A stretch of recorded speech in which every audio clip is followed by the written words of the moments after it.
Edmonton Sports Talk. My God, I loved it. My name's Jay Milne. #Blue. Our sports update deliverer, the Koob. I'm Zachary Kubusch, and you're up today. You know what, Reid? You might be honest. All right, here's what's going on in the Nasty Cup.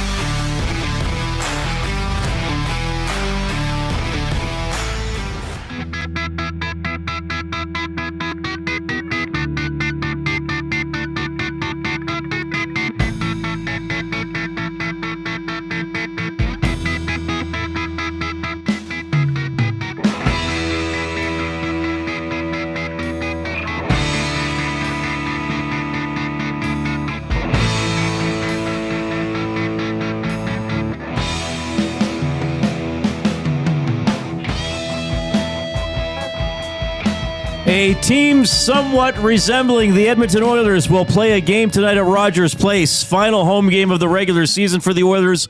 They will play against the team who they will meet once again in the first round of the playoffs, that being the Los Angeles Kings. 8 o'clock puck drop. We will have the GCL Diesel Oil Stream pregame show with Tom Gazzola coming up at 7 tonight here on Edmonton Sports Talk. Your clear choice for Edmonton Sports. Mattias Ekholm is out through the first round of the playoffs, according to head coach Kris Knoblauch, who you will hear from as we move along throughout the afternoon.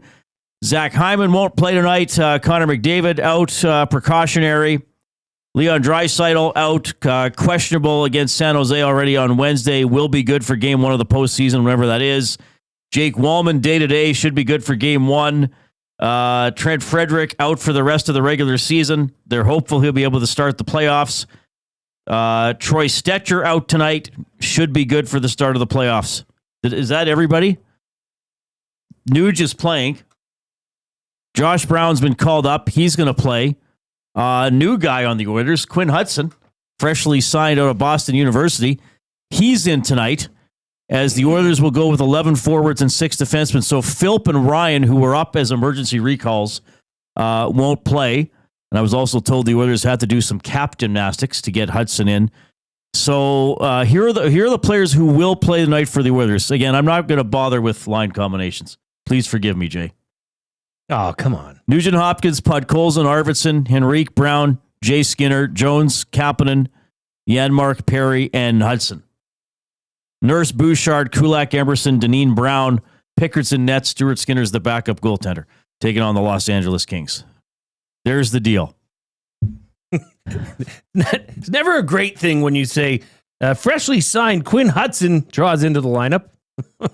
Coming off. Yeah, they want to look at the young guy. A 6-2 loss to Western Michigan. Yeah, straight from the NCAA Frozen Four final. Yeah, nervous flight for him, too. Apparently. Yeah, it was a little crazy flying out of Denver to here. We were supposed to take off at like 7:30 and taking off, the engine caught on fire. So emergency landing, a little scared there for a second, but still made it, so it's pretty cool.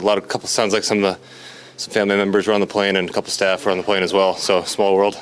All right, so and we'll talk plenty of Oilers throughout the afternoon.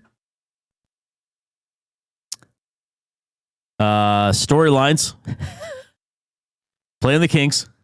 They will play in the playoffs. A lot of good players not playing. Ekholm out for a long time. And a new guy in the lineup. I have no idea how much anybody involved in this game will care about it. That's not true. They always care once they're on the ice. And the Kings still have not locked up home ice advantage. But how concerned are the Oilers about home ice advantage? We've been talking about this for the last week or so. Apparently not at all. Yeah. Like last night's game, how concerned did the Winnipeg Jets seem about that game to you? Didn't look interesting. Credit to the Oilers for winning. Sure. You got to go out there and play. Yep. And I mean, hey, there are some players like Philp and Jones and Kapanen. That line's been good last couple of games. But that did not strike me as a Winnipeg Jet-like performance for most of the night. Yeah, I would agree. It was a pretty lackluster game. Yes. How intense will this game be tonight? I don't know. I mean, for the Oilers, let's go the other way as opposed to players. So playing tonight and perhaps not in the lineup for the first game of the playoffs. I don't know, 1, 2. I mean, maybe a quarter of the Oilers playing tonight wouldn't be in for the start of the playoffs. Certainly Deneen, Brown, Jones, Kapanen, Hudson, maybe. So maybe 5 of the Oilers you're going to see tonight wouldn't even be in against the Kings for game 1, likely on Sunday, whenever that's going to be. So anyway, there is a game tonight. Kings, Kopitar between Kuzmenko and Kempe. The Triple K line. That's how I'm going to say that. Deneau with Fogle and Moore. Byfield with Fiala and Laferriere. Hellenius with Mallet and Turcotte. Anderson and Doughty. Gavrikov and Spence. Mouveraire and Clark. Kemper, the expected goaltender tonight. That's a good team. Not bad. Can the Oilers beat them in the playoffs? Well, we'll discuss. We're going to find out as we move along throughout the afternoon. I am Reid Wilkins. He, of course, is my good friend and colleague, Jason Milne. I know who you are. Zachary Kubusch is our sports update deliverer and technical producer. You, our audience, sometimes referred to as nasties, we welcome you to the show. Thanks a lot for tuning in. Thanks, Koob. Did I say the guy's name wrong?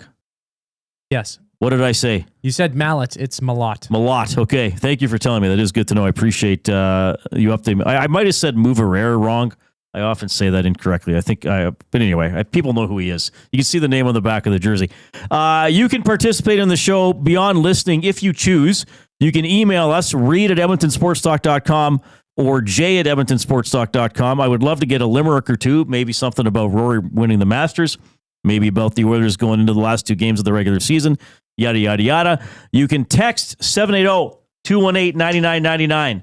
That is the afternoon inbox presented by River Cree Resort and Casino, featuring Italia Restaurant, home of the $6.99 brunch special from 11 a.m. to 4 p.m. on Sundays. And if you are taking us in on YouTube, which of course includes that video element, you can give us some instant gratification and help the algorithm of the show and the station by clicking the thumbs up button. We always appreciate it when you do that. And yes, I will pander to everybody right here.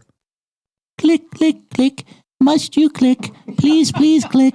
Must you click? You must click. Thumb, thumb, thumb. All right. So there it is. So what do you think, Jay? Well, a burner of a question comes in right away off of the River Cree inbox from Ken.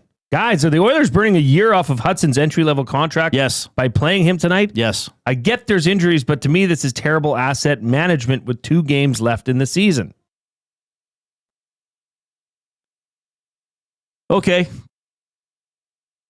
I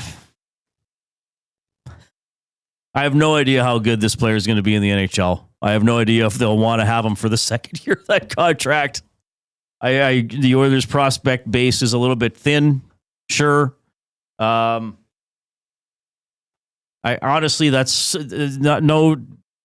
You can write in whatever you want, but we're not always going to necessarily have a reply for it. That's just so far down on the list of concerns for me. Good for him. He's in an NHL game. He got through a scary flight to get here. Let's see what happens. And we've got some nice apparel in the office today, Reid. Yes. That was brought in by our friends over at William Huff. And what's going on until 6 o'clock? Our promo code ends at 6 p.m. Okay. So you can go to williamhuff.com, click on the store, and you can get your playoff merch. We got stickers, they got banners, they got pom-poms, and decals. Everything. And the code you want to use for 10% off is EST Huff. So ESTHUFF. This is until 6 o'clock tonight. So you got a little under 3 hours to go to williamhuff.com and get involved. We're going with decals. Decals. What did you say in the furniture business? Decals. I think decals sounds pompous. Decal sounds like you're going to like decalorize something. Yeah, it's like the word amateur. The only time you hear the word amateur is at golf events. That's true. And I feel like usually the Masters even. Yes, and it's weird. It's pompous. And I don't get it. It's like when you say decal, I think you're trying to be better than me. Yeah. I don't know why, but it's a decal. And pom-poms. A couple of people suggesting that the young man Hutson may not even sign here if they weren't able to burn that first year right away, and that could be part of it.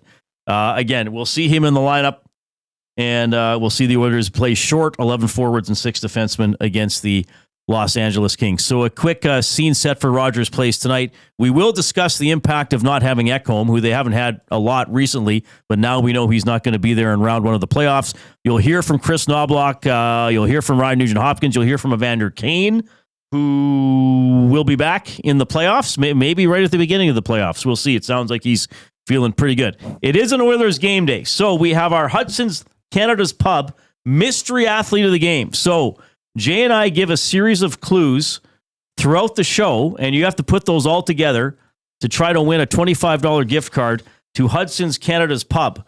You're invited down tonight for the Oilers game. You can also join them Fridays and Saturdays after 9 p.m. for the late night happy hour specials. Food starting at $4, drinks from $3.75. Book your reservation now at hudsonscanadaspub.com.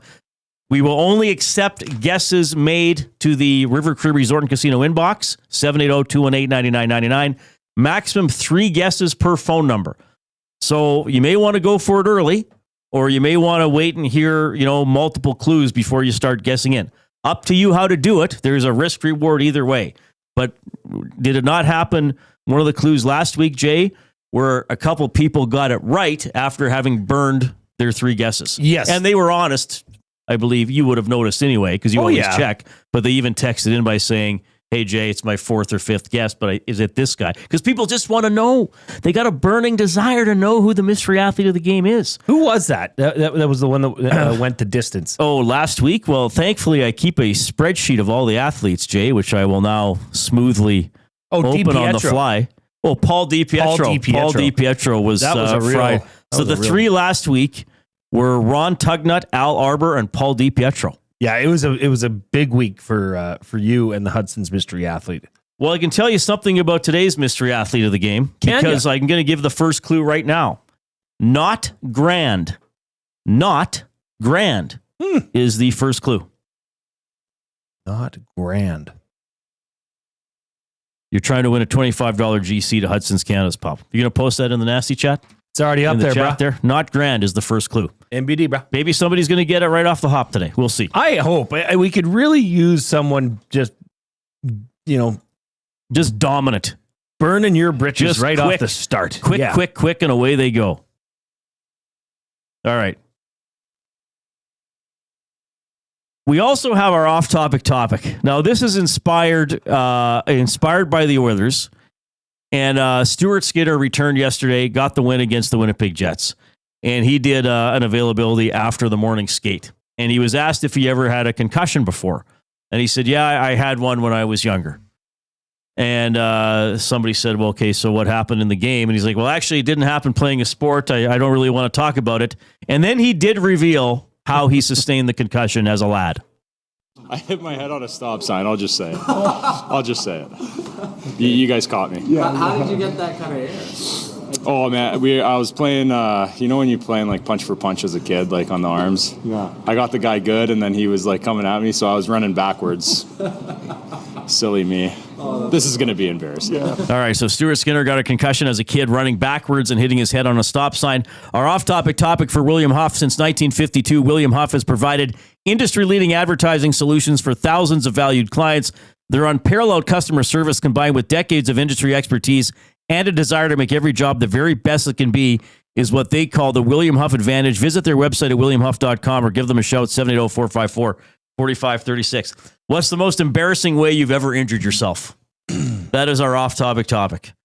I was thinking about this, and I guess mine would be when April and I were first dating, we went rollerblading.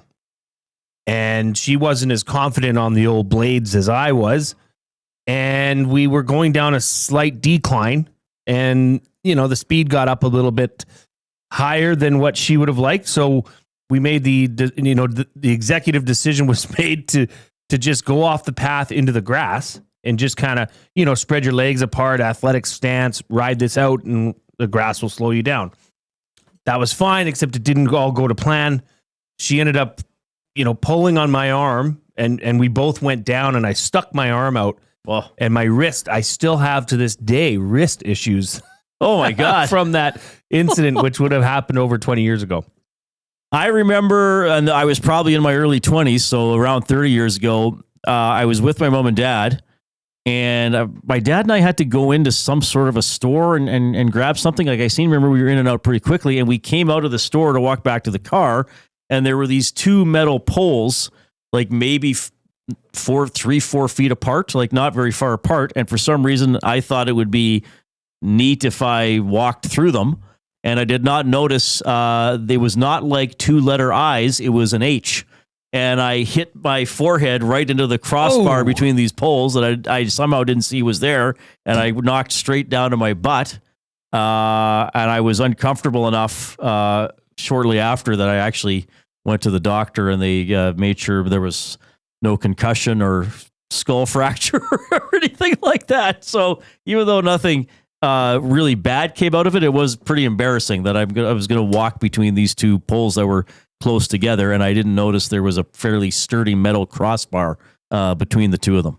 Do you think that? But hey, I'm not really affected by it. Yeah, no, nobody would ever suggest anything like that. No. Do you think that when it comes out of the blue, like when you're not expecting it, it hurts more? You know, like you stand up and hit your head on the cupboard. And plus, for me, that was a totally unnecessary thing to do. Like, why walk between these things just because they're close together? Like, I don't even know if my dad was paying attention. Oh, I would have been probably early 20s. Yeah. Oh, okay. Yeah. No, I wasn't 4. Yeah, that's the thing. It wasn't as if I needed to do this I wasn't proving, oh, look, I can fit between these things. I mean, they were wide enough to fit between. But yeah, probably when you're doing something unnecessary or a stunt where your friends are telling you, like, seriously, don't bother doing it. You don't need to prove anything to us. Yeah. So the most embarrassing way you ever injured yourself is our off-topic topic for William Huff.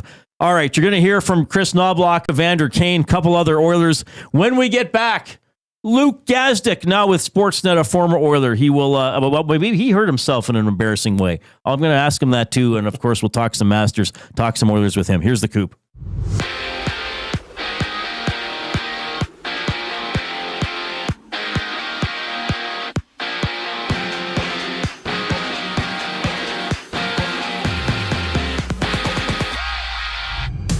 The Oilers have loaned Noah Philp and Derek Ryan to the AHL while recalling Josh Brown on an emergency basis, who will play tonight. And Oilers head coach Kris Knoblauch has said that Mattias Ekholm will miss the entire first round of the playoffs, having Leon Draisaitl expected to return for Game 1. And 23-year-old Quinn Hutson makes his NHL debut as Ryan Nugent-Hopkins returns to the lineup. No Connor McDavid, no Zach Hyman or Troy Stetcher on the ice tonight. Tom Gazzola has all the details on the game as he goes live for the GCL Diesel Oil Stream pregame show at 7 right here on EST. And there's 5 other games around the league. Ivan Demidov makes his Canadiens debut. The Habs continue to battle for a playoff spot, hitting the ice with the Blackhawks while the Rangers and Panthers showdown, and the Stars meet the Red Wings.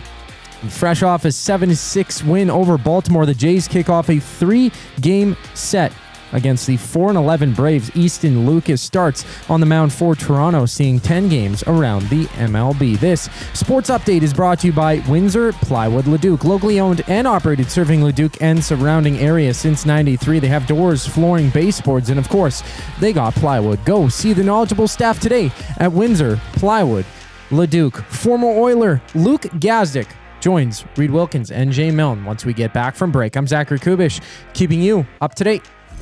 2 guys and a goalie. Great observation with Nurse on that scrum. I was actually surprised at how fast the D got in there. The second Binnington threw that punch, they were flying in. They were just, there was no hesitation. And I love that. Like, there's a penalty, and the face-off might come outside the zone, but you sense danger. It's just go. And that was great testament to Nurse's game. And it was one of my favorite Darnell Nurse's play. 2 guys and a goalie, presented by GS Construction. Tuesday and Thursday afternoons at noon, only on Edmonton Sports Talk. Your clear choice for Edmonton sports. Spin to win Fridays at The Banquet. Every Friday, spin the wheel for a chance to win big and save on your bill. It's that easy. Spin, win, and save. Don't miss out. Details at thebanquetbar.com. The Banquet. Get real. Play hard. GCL Diesel has been serving oil country since 1972. From diesel cars to SUVs to pickups. From farm tractors to school buses to a big rig. From diesel generators to forklifts, GCL can test, troubleshoot, and repair all diesel fuel system components. Whether it's injectors, pumps, turbos, filters, or additive, GCL has the parts you need to keep your diesel running the way it should. For genuine diesel parts at wholesale prices, visit GCL Diesel in the West End or online at GCLDiesel.com. GCL Diesel. Diesel understood. Hey Edmonton, ready to take advantage of lower rates and better pricing? South Fort Chevrolet in Fort Saskatchewan has you covered. From rugged trucks to sleek SUVs. And with over 40 years in business, you can trust that you're getting the best deal on your new ride. As the proud title sponsor of The Nielsen Show, EST listeners can drive a little to save a lot with South Fort Chevrolet's transparent pricing and down-to-earth sales team. Visit us today in Fort Saskatchewan or online at southfortchev.com. Love is in the air. I love you. And you? And you? And you! Why choose between your beloved items? Sentinel Storage, keeping your treasures safe to be loved again. Try 4 weeks free. Details at sentinelstorage.ca.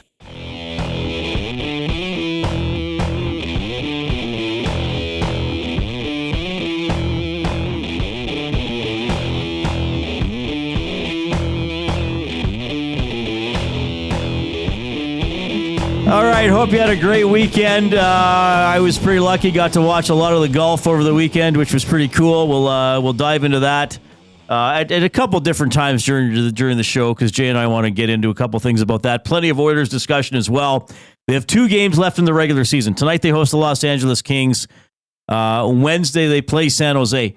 The number one question I get asked by people in my life, family, friends, listeners, when do the playoffs start? Ladies and gentlemen, if I had the playoff schedule, I would tell you immediately. I feel like that, and I would always get this at Ched. Like my colleagues would run over to me and be like, "When's the first game? When are we gonna have a broadcast?" I'm like, I don't know. Like, I'm not withholding this information. You're supposed to have the inside scoop. But you cover the Oilers. The guy. You cover the Oilers. I'm like, yes, I do. They don't even know all the matchups yet, which is going to depend on everything else. You know who would know? There's someone who works for sports. We've got a guy. Someone who works for Sportsnet would know. I mean, they're spending trillions of dollars to cover. Luke, can you fax me the playoff schedule for the first round? Thanks, buddy. Thanks, Luke. Boys, I wish I knew. I wish I knew too. My little brother's texting me and wants to know what we're doing for Easter. I'm like, dude, I'm sorry. I don't know what to tell you. I was with the man, the myth, the legend too, Elliot Friedman on Saturday night, who knows all, and he had nothing for me. I'm giving you guys everything I got. I was on a Sportsnet call this morning, production call for our Wednesday show. We asked, and we were not given an answer. So nobody knows. I'll tell you something. It was either last year or the year before. Of course, Luke, you know who Stu McDonald is, like president basically of the business side of OEG, right? Like one of the highest ranking people. Okay. So usually in the playoffs, we do like a ticket sales, watch party type interview. And the schedule wasn't out yet. And he's like, yeah, the schedule wasn't out. And then I think we were taping in the afternoon. And then after I was like, so like, do you know when he's like, Reid, I'm serious. I have no idea. Like I'm one of the highest ranking people in OEG.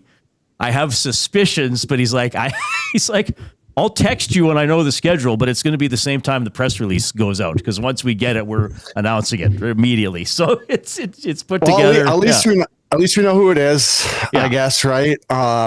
You know what? You guys got a fact check for this / confirm this for me because we were talking about the out of division playoffs here versus the 1v8. We were having that chat at the studio the other day. Did Dallas and Edmonton play 7 times in a row from like 90? Is it 7? Do you know? I think it was 95 6 to 02. Whatever. I think it was 6, and I think a couple years in there the Oilers missed the playoffs. I think that was the argument we were having. Was someone was like, "Well, that was 1v8 because I don't know." I think some people. I guess we're trying to sell these matchups, right? And it's like, why do we want to see LA and Edmonton 4 years in a row? I love it. It's become a rivalry. I can tell you from. Sorry, go ahead. So they beat the Stars in 97, lost to the Stars in the second round in 98, lost to the Stars in 99, 2000, and 01, didn't make the playoffs in 02, and then played them in 03.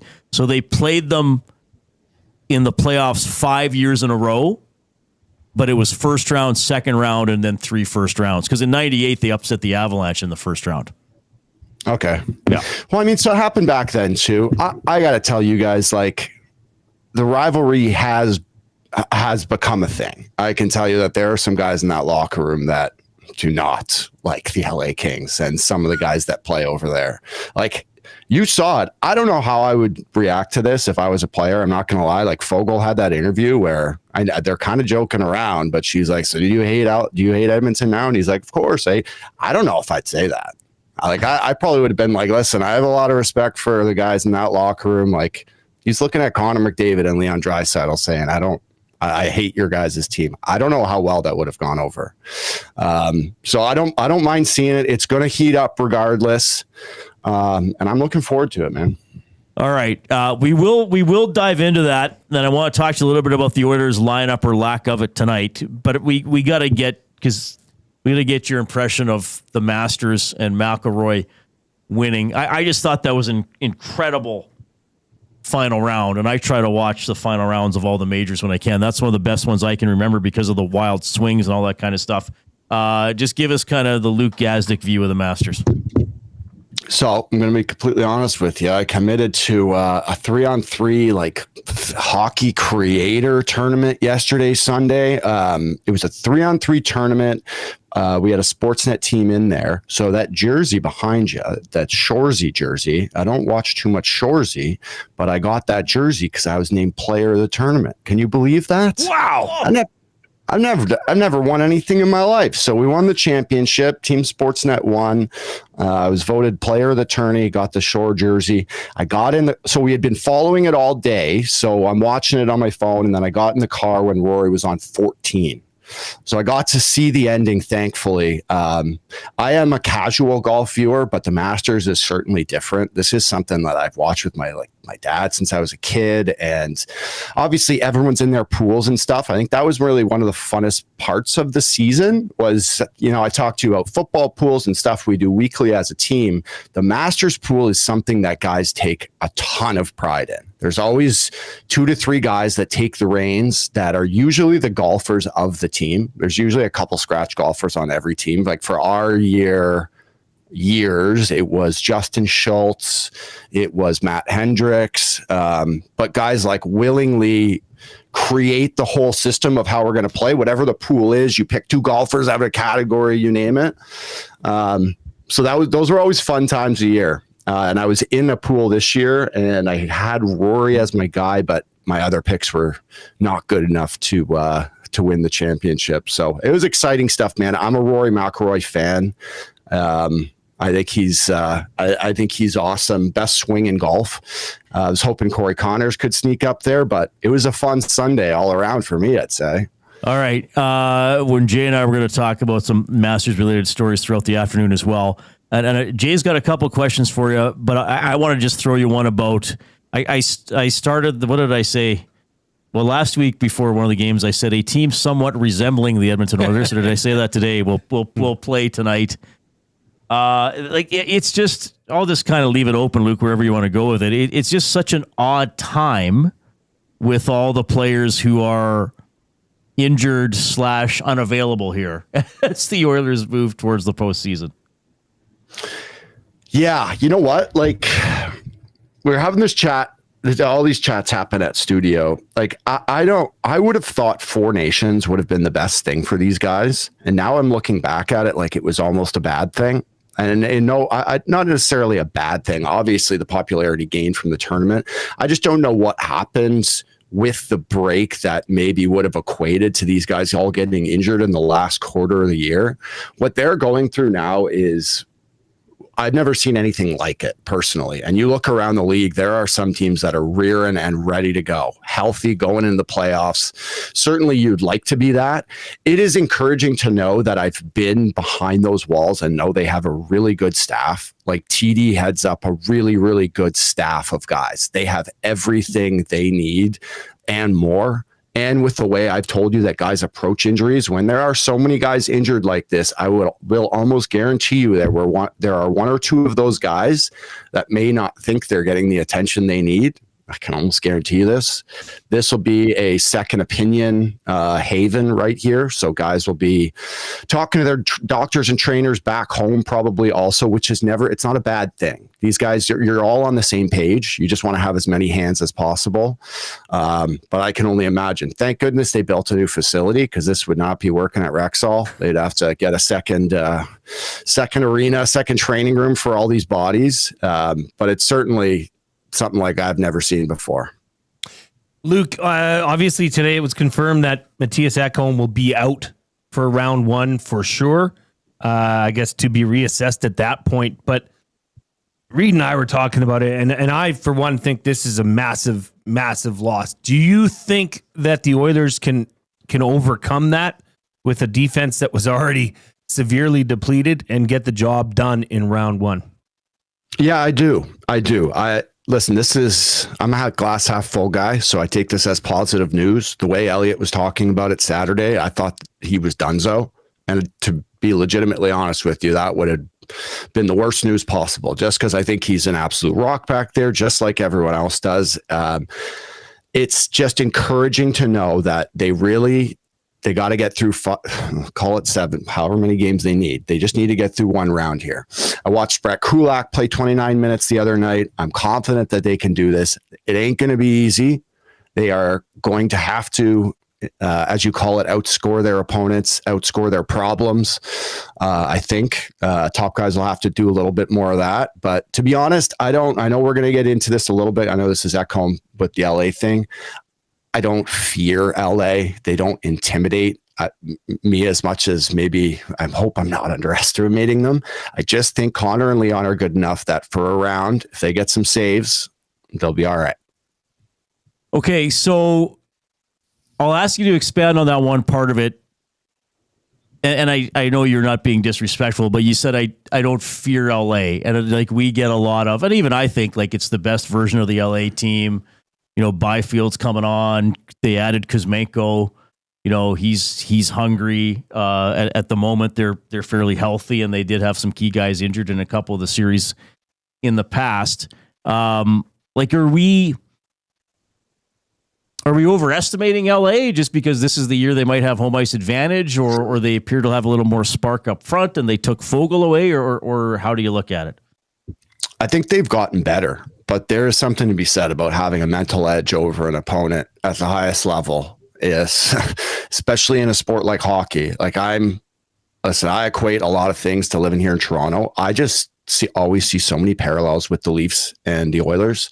The Leafs have a mental edge over the Tampa Bay Lightning right now, which wasn't that way for a very long time. And I see an Oilers team that has a mental edge over an LA team that plays a very special and unique brand of hockey that is, I don't want to say unlike anything in the NHL, because there are teams like this, but they rely on their defense to win games. They rely on defense and goaltending to win games. They are never going to try and outscore you, because that puts them outside of their system, outside of their comfort zone, outside of their game.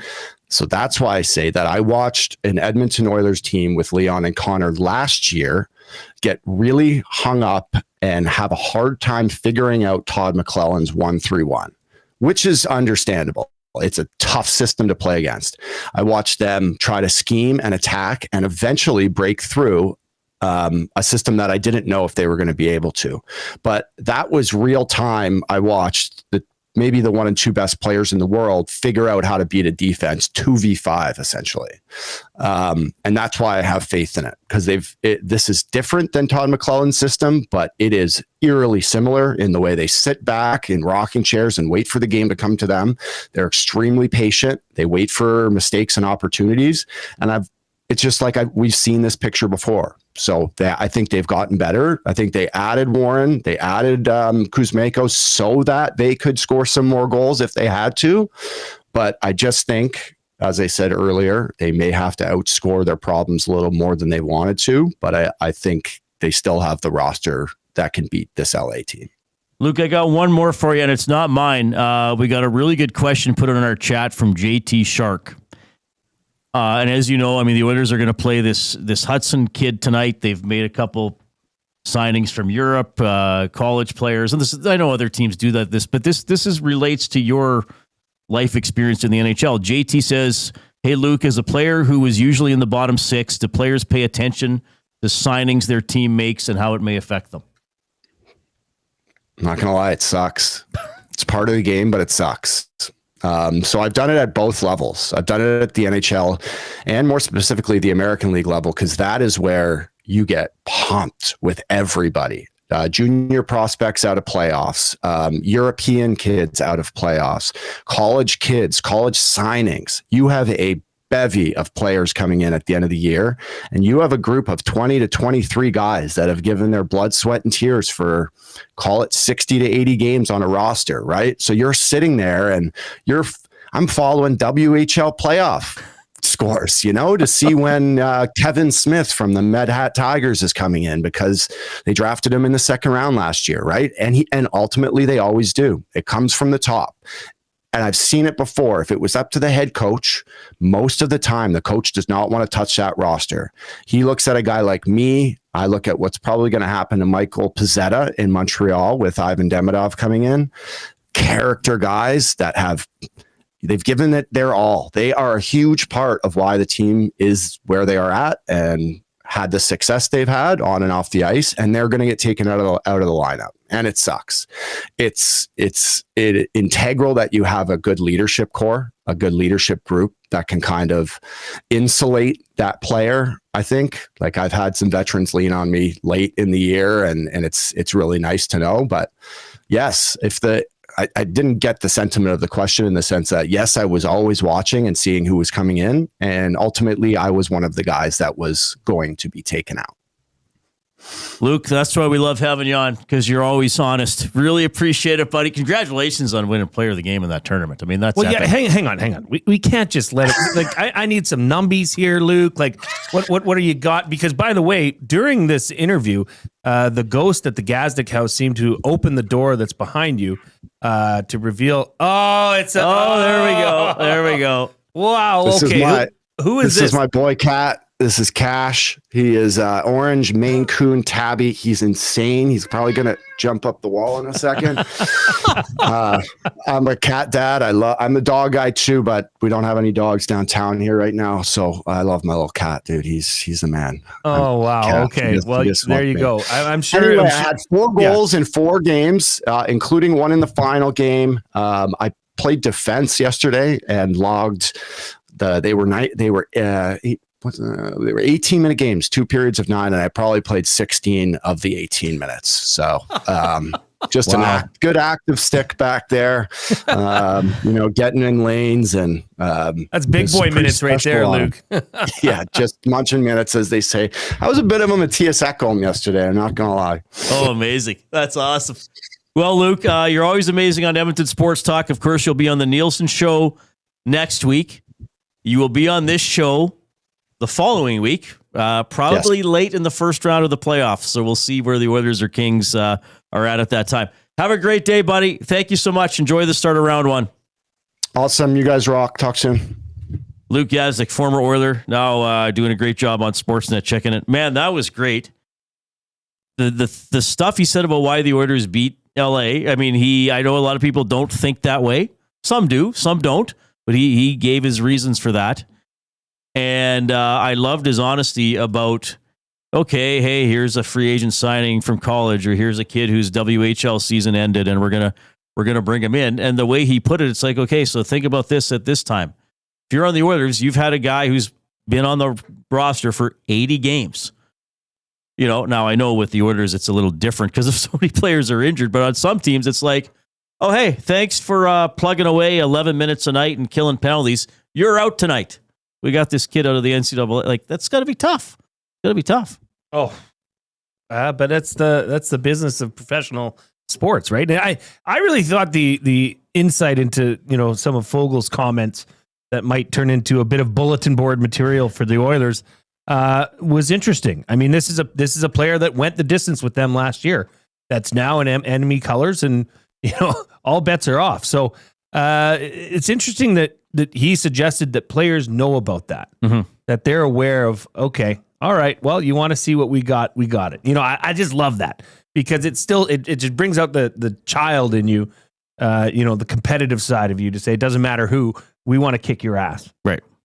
All right. If you're taking us in on YouTube, remember to give us the thumbs up. Click away at that little thumbs up button. If everybody did that now, we would be well into word of the day territory. So don't delay. Let's see how quickly we can get over 100 and then build up to 130. You've done a pretty good job starting us off, but keep clicking away.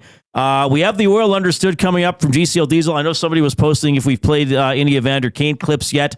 Not quite yet. That'll be in the next 10 to 30 minutes, depending on how we flow through a couple things. We also have Fired Up coming up for Gemco. But first, the Koob.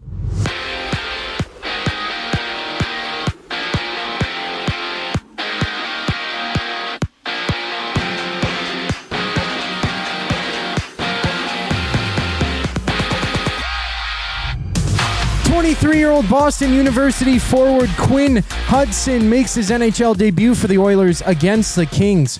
Plus, Mattias Ekholm has been ruled out for the first round. Jake Walman remains day-to-day with no Connor McDavid, Leon Draisaitl, Zach Hyman, or Troy Stetcher. Tonight, Draisaitl is expected to be good to go for Game 1 of the playoffs. Nugent-Hopkins steps back into the lineup as well, while having Josh Brown recalled on an emergency basis. He'll play tonight as Derek Ryan and Noah Philp have been loaned to the AHL. Catch the GCL Diesel Oil Stream pregame show. Tom Gazzola tees up the action just an hour before puck drop right here on EST. And Ivan Demidov is set to make his NHL debut. The Canadians battle the Blackhawks. And according to Daily Faceoff's Frank Zaravalli, Sharks captain Logan Couture is set to announce his retirement as a result of injury tomorrow during a press conference. And left-handed pitcher Easton Lucas starts for the Jays in their opener against the Braves. Toronto winning 7-6 over Baltimore yesterday. This sports update is brought to you by Find Edmonton. Find takes your unused furniture and home goods to help those moving out of homelessness. Get donations picked up or drop them off free of charge. Visit findedmonton.com or call them at 780-988-1717. The boys return on the other side of the break. I'm Zachary Kubusch, and you're up to date. Get your fix every single game with the GCL Diesel Oil Stream pregame and postgame shows with Tom Gazzola and Hernan Salas. Whether it's breaking down the starting lineup, predicting key matchups, or diving deep into the game's biggest moments, Tom and Hernan are here to give you the best insight and analysis in the city. After the final horn, get the breakdown of every key moment, performance, and player reactions. It's your one-stop shop for all things game day. Catch the GCL Diesel Oil Stream pregame and postgame shows with Tom Gazzola and Hernan Salas, only on Edmonton Sports Talk, your clear choice for Edmonton sports. Gallo LLP is an Alberta-based accounting firm with expert chartered professional accountants in both our Edmonton and Sherwood Park accounting firms. Our experienced and innovative accountants provide financial advice that saves our clients money. Simply put, we help our clients protect their assets and grow their businesses. At Gallo LLP, they go beyond the numbers to ensure the continued success of your business. Reach out to Preet or John to discuss how they can help your business grow. Visit GalloLLP.ca today and see how they can help you take your business to the next level. Do you have pets? Horses? Chickens? Did the place you used to get your feed recently close down? Have no fear. Clover Bar Feeds is here. Whether it's dogs, cats, horses, or chickens, Clover Bar Feeds has you covered. Offering a large variety of food and feed, you can trust the experts at Clover Bar Feeds. They've been family owned and operated for over 60 years. This means you can expect nothing less than top-notch service and selection. Come visit them at 200 Portage Close in Sherwood Park or visit them online at cloverbarfeeds.com.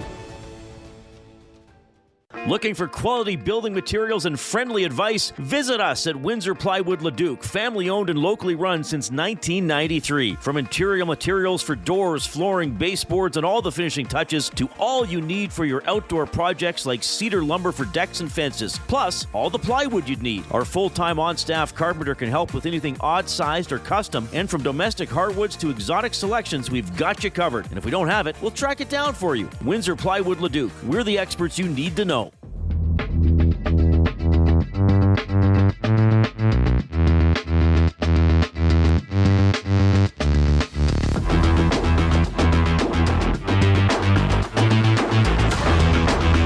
Okay, Oilers Kings tonight. It's an 8 o'clock game. The nice late starts. Isn't it 8:30 then in San Jose on Wednesday for the last game of the year? But tonight, 8 o'clock at Rogers Place. So Tom Gazzola will host the GCL Diesel Oil Stream pregame show at 7 to tee up for that one. And then he'll be on after the game. I'll join him for a hit as well to break down whatever happens tonight. Jay Milne and I in the banquet studio.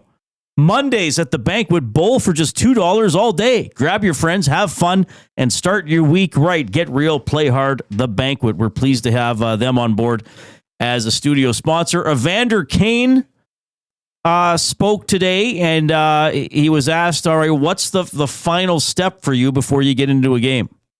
I don't know exactly what the final step might be, or maybe I don't want to share it, but I think we're really close. Like I said, right from the get-go, I put in a lot of work to not have to have any setbacks through this entire process. I think you see it around the league, obviously with our team and the way some of the injuries have gone.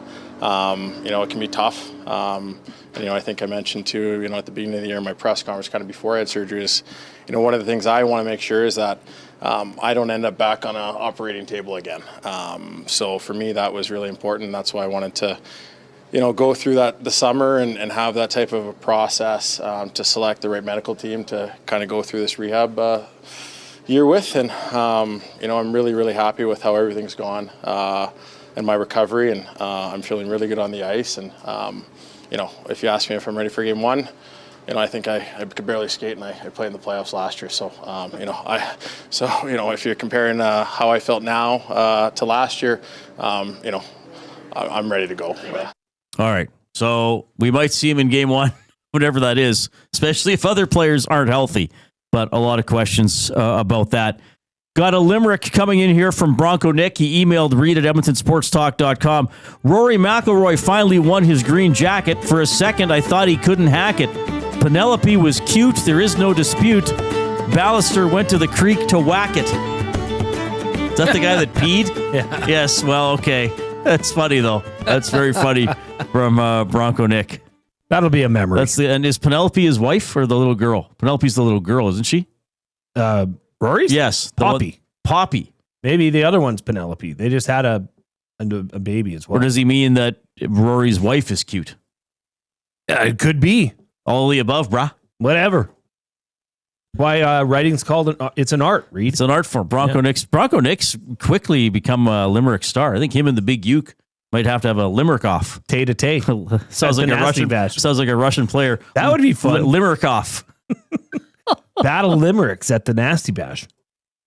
Oh, that would be pretty good. Yeah, really Battle of the Limericks. That would be awesome. All right, keep those coming in, or whatever you want to email, Reid at EdmontonSportsTalk.com. If you are taking us in on YouTube, keep hitting that thumbs up button. Let's make a big push and get to triple digits before the top of the hour. Let's everybody rally and do that. If you are joining us through the audio stream, iHeartRadio app, TuneIn Radio app, through EdmontonSportsTalk.com, I thank you very much for that. We both thank you. And favorite the station or put it as a preference or whatever you have to do. And remember to sign up for podcasts for all our shows. The Nielsen Show, EST Afternoons with Hernan and Gager, the Reid Wilkins Show with Jason Milne, the Lock Shop, Two Guys and a Goalie, the Oil Stream, the Hangout. Sign up for all those podcasts so you don't miss any of the great content that we bring you day after day here on EST.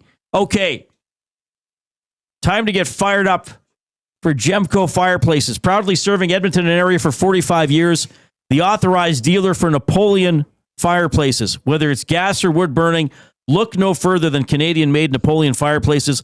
All the Napoleon products you need are available at Gemco, 9281 50th Street.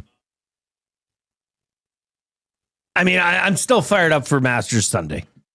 It was just, it had everything that you would want. Right? I mean, awful start for Rory. Do you feel like it was a very pro Rory, golf populace? You know what I mean? I think Rory's very liked and likable because he obviously didn't, sell out, go to the Live Tour. And here you have Bryson DeChambeau and Rory McIlroy facing off, teeing off in the final grouping on Sunday. But then Rory just comes out. Double bogey on 1. Bogey on 3. Yeah. His 4th double bogey of the day of the tournament was inexplicable. Yeah. That approach shot, he did everything. He laid up everything to stay out of the hazard in front of the 13th green. And yet, I mean, Reid, you and I were talking about this approach shot. And Koob, you can go ahead and roll that for those that are watching on YouTube. This is, it's at the time you're wondering, oh wow, what was he? It must have been a miss hit. Well, no, he was just playing as if he was in a tight tournament. Whereas you said, Reid, what did you say? Do you think you could hit this green from his spot? He was 86 yards away. Now, he was in the rough, or the second cut, which isn't that long at Augusta. And I realized that, for an average golfer, there would still be the mental element of trying to clear the creek. But if you think about it, and this is what they were saying on the broadcast, all he has to do is put it long and left. That's really what he was trying to do. Hit the heart of the green. They actually, one of the commentators suggested that he mishit it, that he hit it off the toe of the club. I mean, I think a lot of average golfers or, 15, 12 handicaps could have made a better shot in that situation. Like they would have at least, because we're not talking about, he needed to be 5 feet from the pin. No, he needed to be on the 80% of the green that was nowhere near the creek. Just get it on the green. Yeah, just even if it was an 86-yard shot, hit it 100. You're still on the back left of the green, and he's probably 2-putting for a par. Don't worry about the birdie or the eagle. That was a stunning miss. And then even the wedge on 18. Was about the same distance. And again, he hit it to the right and wound up in the bunker. Now, he made up for it with the brilliant shot on the playoff hole, but he still won the tournament. And that is the beauty of golf, right? Because we were having fun last week about, how would an average player do? And what sport, like you had that great idea, what sport has the biggest gap between a pro and a beer leaguer? But every once in a while, a golfer hits a shot down to the level of a beer leaguer, or down to the level of a guy who plays, say, 5 rounds a year, Yeah, Bryson DeChambeau was hitting them all day yesterday. Yeah, well, that's a good point. A lot further, though, than we would hit. But that's the thing. Rory wasn't, I tried to hit a 240-yard 5-wood into the creek and just pushed it, and it goes, or into the green and just pushed it, and it goes into the creek. His was, I'm hitting... Like for most people, it's probably a 3/4 wedge. It would be, Like I don't hit the ball very far, but if I had an 85-yard shot, that's not a full wedge for me. Like I got to take a little bit off for the distance. But again, I'm saying I could have just hit my wedge as hard as I could and aimed well left of the green or well left of the flag and probably still plopped it on. Yeah, I didn't get that. And when that video that was up on the YouTube. You see the flight of the ball take off way to the right. So yeah, I wonder if that was just a genuine whoops, right? And he's the first player to win the Masters having recorded 4 double bogeys in the tournament, which is so he was 11 under par, and 2 of them happened yesterday on Sunday. So on the other 68 holes, he was 19 under par, right? if he had 4 double bogeys, incredible. But I mean, then Justin Rose, it was, I was watching some of his news conference. I mean, back 9 on Saturday. I mean, I guess the point is, over 72 holes, you're going to have a bad run. Can you limit the damage, as we often talk about in other sports? And then how well do you play when you're playing well? For both Rose and Rory, they played really, really, really, really well. I mean, Rose had 10 birdies yesterday. Incredible. Yeah. And then the playoff hole. And you're thinking, okay, somebody's going to collapse under the pressure. Somebody's going to, pull one or shank one off the tee box. No. Both of them rope them down the middle of the fairway. Justin Rose goes first and damn near hits the pin. Right? Yeah. And you're thinking, oh boy, Rory's got a lot of the pressure on him and delivers, an unbelievable shot that would eventually get him his Masters championship. I was also fired up, and this happens to me at the Masters. It doesn't happen at the Open. It doesn't happen for any of the other majors. For whatever reason, it is the Masters. You know, when Rory hits that winning putt, and Koob, you can roll that as well. How emotional I can find myself getting. You see Rory collapse to his knees, crying, tears, then gets up, has to go deal with Justin Rose, has to go deal with their caddies, and then goes and sees the family. And I don't know. Do you, like, maybe it's just because, I don't know, I mean this literally, is it just because I have children that when he goes and embraces his family, yeah, I welled up. I'm not going to lie. I did not. I certainly recognize the emotion of that moment. You see how overwhelmed with emotion he was. I got to tell you, Jay, for me, and you know, like, if the Oilers play, that's a life priority for me. Yeah. So I did something very unusual for myself, and I record every Oilers game. Whether I go, sometimes I don't go back and watch entire games, but sometimes there's sections or highlights that I might want to rewatch.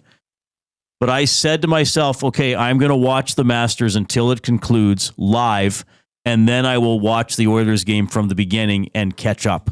So I watched about a minute after he holed the final putt, and then I started my Oilers recording and caught up. So I wasn't thinking about being emotional. I was thinking about, okay, I watched Masters, now I flip my brain over to Oilers. I almost, watch it on purpose to see that, because he had to walk past his family after he blew that putt by to win it originally on the 18th hole. And he had to walk by them and say, sorry, Daddy's not done yet. Got to go for a playoff hole. And he came back and finished the job.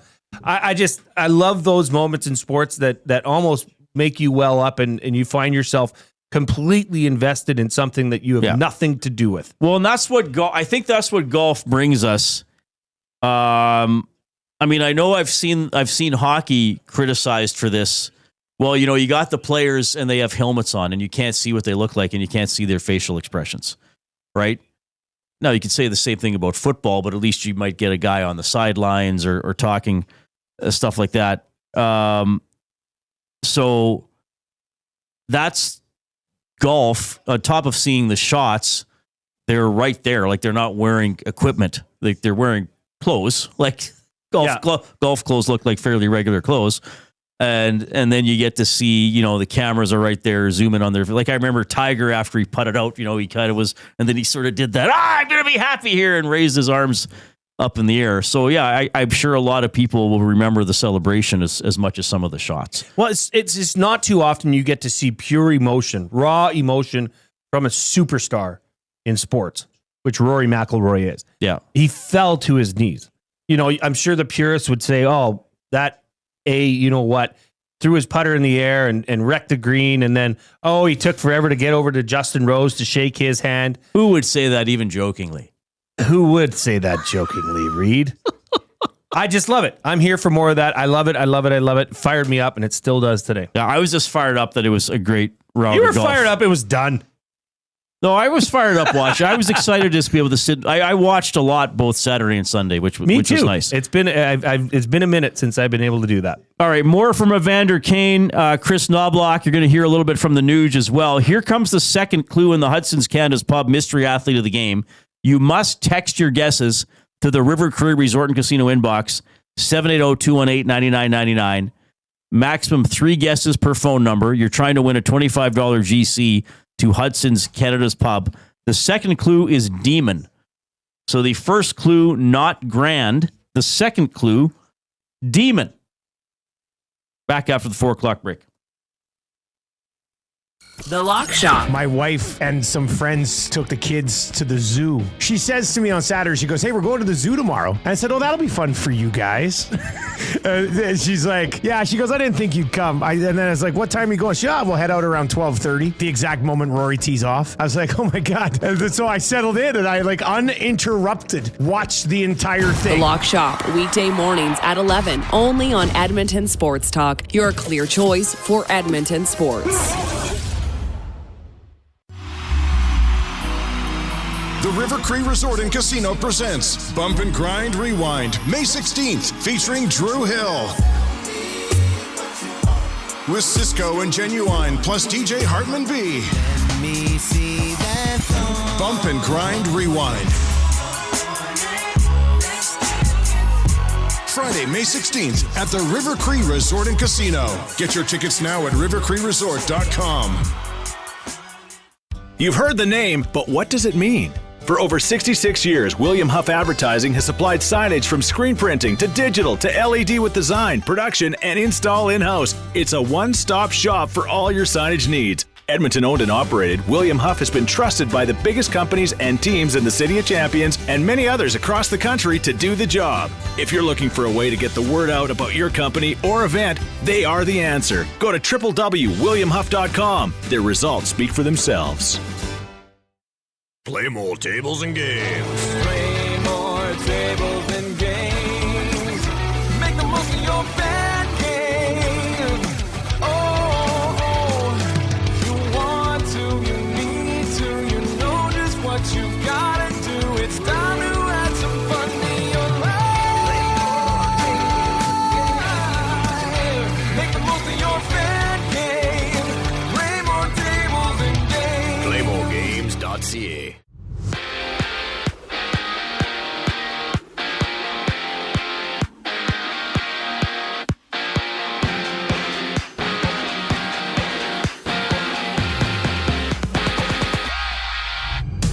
The Oilers limp into their game against the Kings. No Leon Draisaitl, Connor McDavid, Jake Walman, Zach Hyman, or Mattias Ekholm, with Ekholm being ruled out for the entirety of the first round. Draisaitl expected to be good to go for Game 1, and with the injuries forward, Quinn Hutson makes his NHL debut for the Oilers, and Josh Brown steps back in as Derek Ryan and Noah Philp have been loaned to the AHL.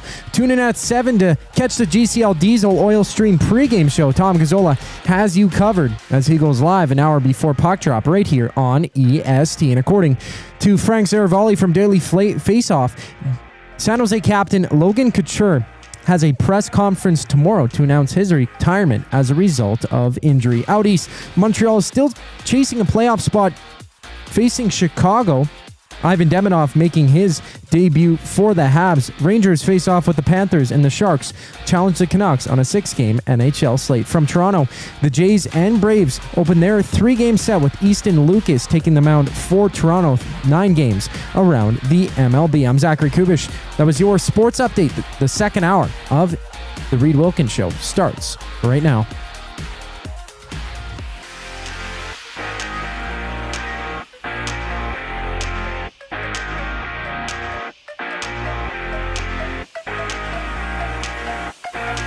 Must you click? Click. Thumb. Must you click? Thumb. All right, there is the special click thumb remix, or whatever we're calling it, to implore you to give us a thumbs up on the YouTube stream. Go click that thumbs up. Let's make a quick push here to get to 100, and then we'll keep building from there. 8 o'clock game tonight, Oilers versus the Kings. They will play in the first round of the playoffs. It is likely, though not for certain, that the LA Kings will have home ice advantage, but we will see about that as we move along. The Canadians, sorry, just double checking this. The Canadians can clinch a playoff berth and guarantee a matchup with Washington if they beat Chicago tonight. The Tampa Bay Lightning, who do not play, will clinch a top 2 finish in the Atlantic Division and home ice, well, obviously home ice in the first round, if the Panthers lose to the Rangers in regulation, okay?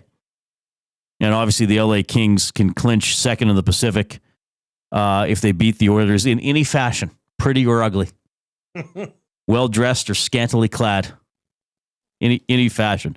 So just a quick scene set for tonight. We're going to have our game or games of the night for Play More Table Games, Play More Tables and Games coming up a little bit later on. All right. Do we have a winner, by the way? Early winner? No. The Hudson's Canada's Pub Mystery Athlete of the Game. First two clues were not Grand and Demon. Second clue, this hour for sure. Yeah, second clue this hour. Yeah, nobody's got it. Reid, we got to tell people about where they can get this Oilers gear. It is on special right now. If you head over to williamhuff.com and use the promo code ESTHUFF, you get 10% off. They got everything you need for the Oilers playoff runs. They got stickers. If you want to get decals for your office or a banner for the shop. What? Decals? I thought we were going with decals. I know. I just say it to annoy, mostly. Who are you annoying? Me and you. Oh, you just and ourselves. Actually, You're my mom annoying would yourself. be mad. Yeah, you and I. And what's it short for? Decal? Yeah. Or is that in and itself the word? I think that is the word. Okay. And if you want to do these things at work and have your whole office in the spirit, and these even say Edmonton Sports Talk on them. Did you see that? Oh yeah, that's amazing. That's a nice little touch from the crew over at William Huff. So williamhuff.com until 6:00 tonight. This promo code is active. Right. EST Huff. If you're gonna get it anyways, get it from our good partners over at William Do it Huff. before 6:00 for sure. All right. Great stuff as we dive into the Oil Understood, which is presented by GCL Diesel, providers of the best diesel engine components around. From turbochargers to injectors, fuel pumps to sensors, they are the critical engine component experts. Proud to serve Edmonton and Northern Alberta for over 50 years, now a partner of Edmonton Sports Talk and the Reid Wilkins Show. GCL Diesel. Diesel.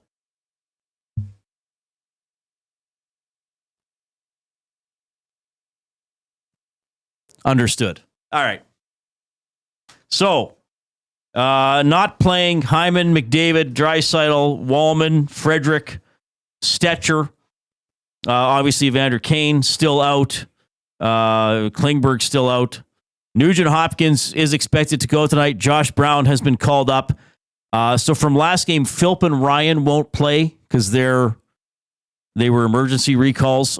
New guy Quinn Hutson will play. Yes, the Oilers are burning a year of his ELC. No, he can't play in the playoffs. I know there's been some. That's what I like about the nasty chat. Sometimes somebody might have a question. The question was answered. If we don't see it or we don't get to it, other people just answered. But the Habs guy can play because he was their draft pick. Hudson's a free agent signing, so Demidov can go into the playoffs for the Canadians. But Hudson, maybe he gets another game against San Jose. So that's the quick summary there. Defense, Nurse, Bouchard. I'm not saying these are going to be the pairings. Nurse, Bouchard, Kulak, Emerson, Deneen Brown, Calvin Pickard in net. So yeah, Evander Kane says he's getting close. Now remember he had, the mid-body issue, and then a few months ago he said, I've had to have a knee problem taken care of as well. He describes that knee issue. It was something that it was very weird. It was probably 10 days after I had surgery. I was walking up the stairs and I just kind of felt a bit of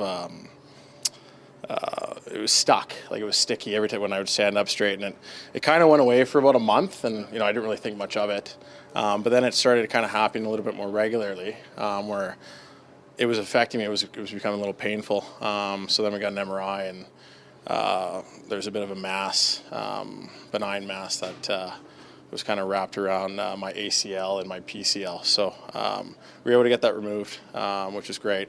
Haven't felt that issue come up again, and feeling good.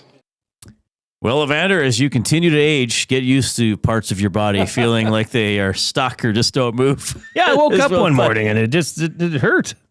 Well, that's... Now, Reid, I didn't ask you this in the bullpen earlier because I just wanted to get your idea of this here. Mm-hmm. But is this now, I don't know if validation is the right word, but was this not the plan? Was this not the Mark Stone 2.0, where you get a player on LTIR, and I know there's different circumstances, okay, but at the end of the day, there was a lot of times during this ordeal that in this office, there were questions asked. What's going on? Why is this not happening now? What, another delay? Yada, yada, yada. But now looking toward, he said it himself, I'm ready to go. Is this not working that I don't. I guess my short answer to that would be I don't think that this was the plan all season, going back to September, that Evander Kane wouldn't play until the playoffs. But obviously as the season went on, another issue came up, trading deadline came around, then that became the plan. Yeah, and maybe he'll play more games for the Oilers than Frederic. Too soon, bruh.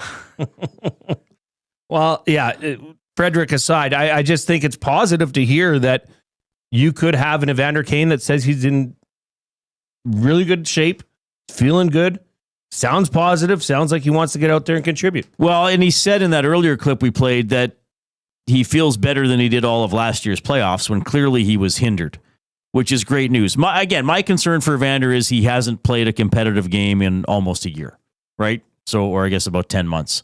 That's a long time.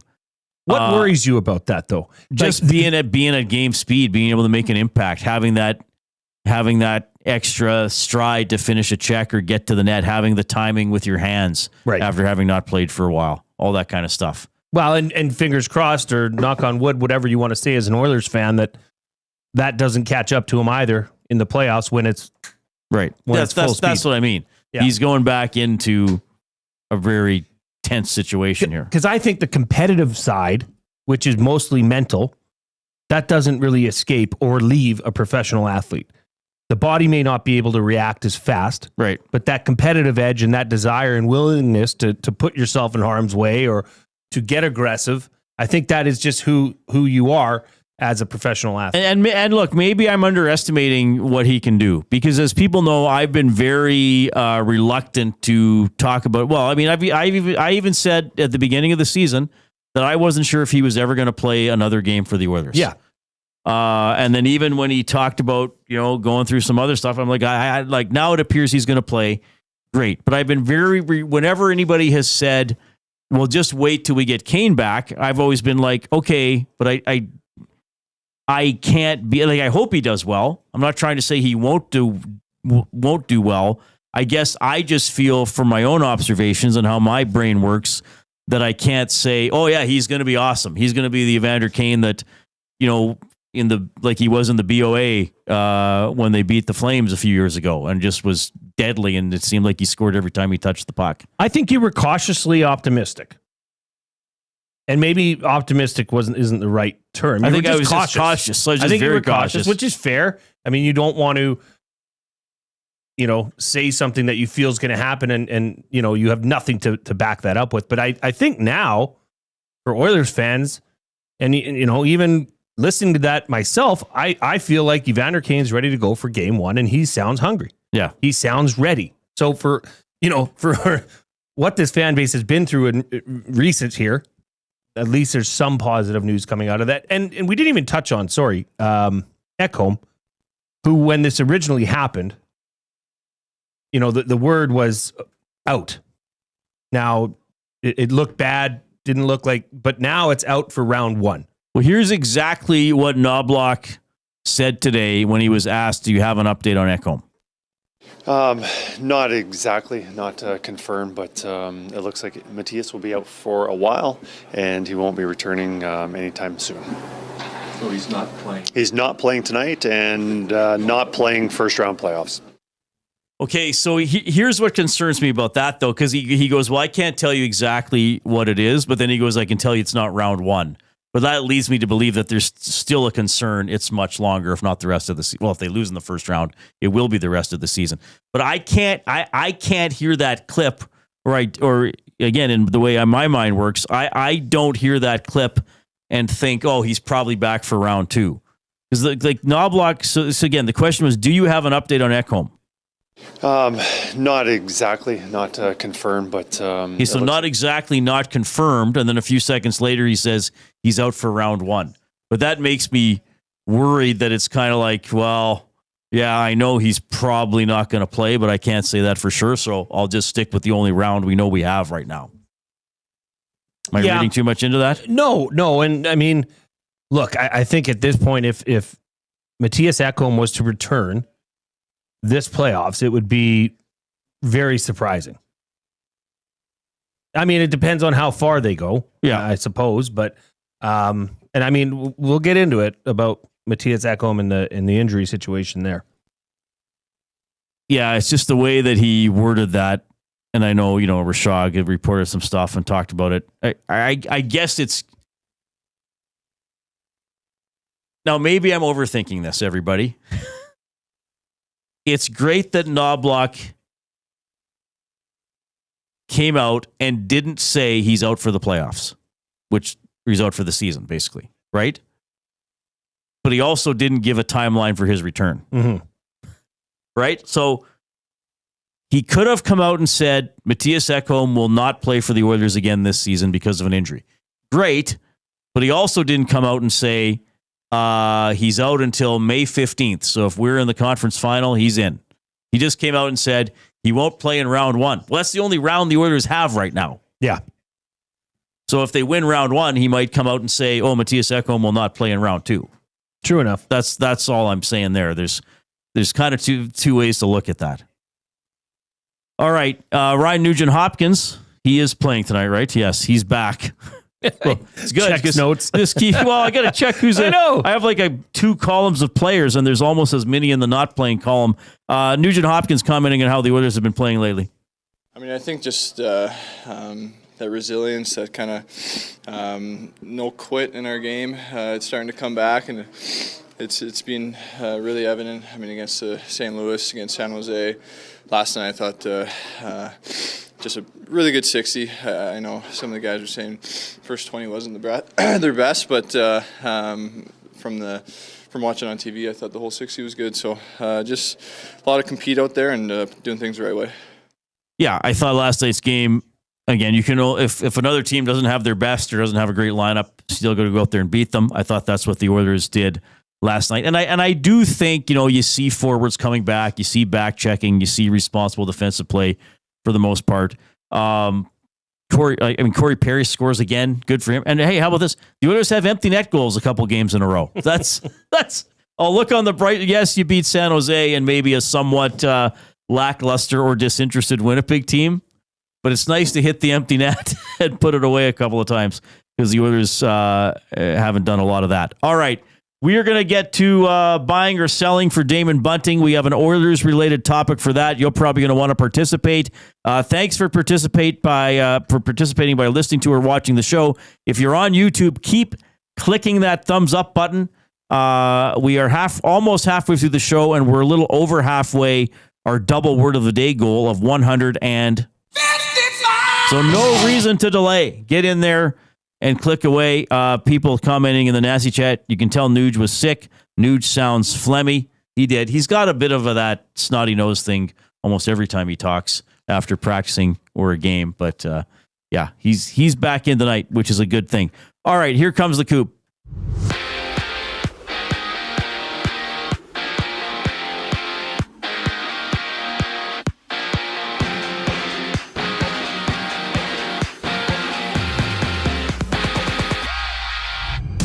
Leon Draisaitl is expected to be back for Game 1 of the playoffs. Mattias Ekholm being rolled out for the entirety of the first round, and tonight there's no Zach Hyman, Connor McDavid, Jake Walman, or Troy Stetcher.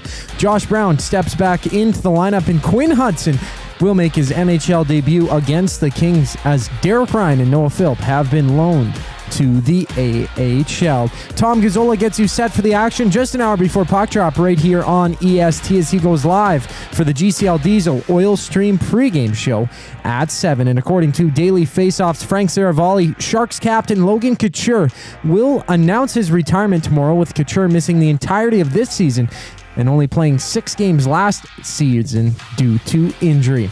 There's 5 games on tap tonight.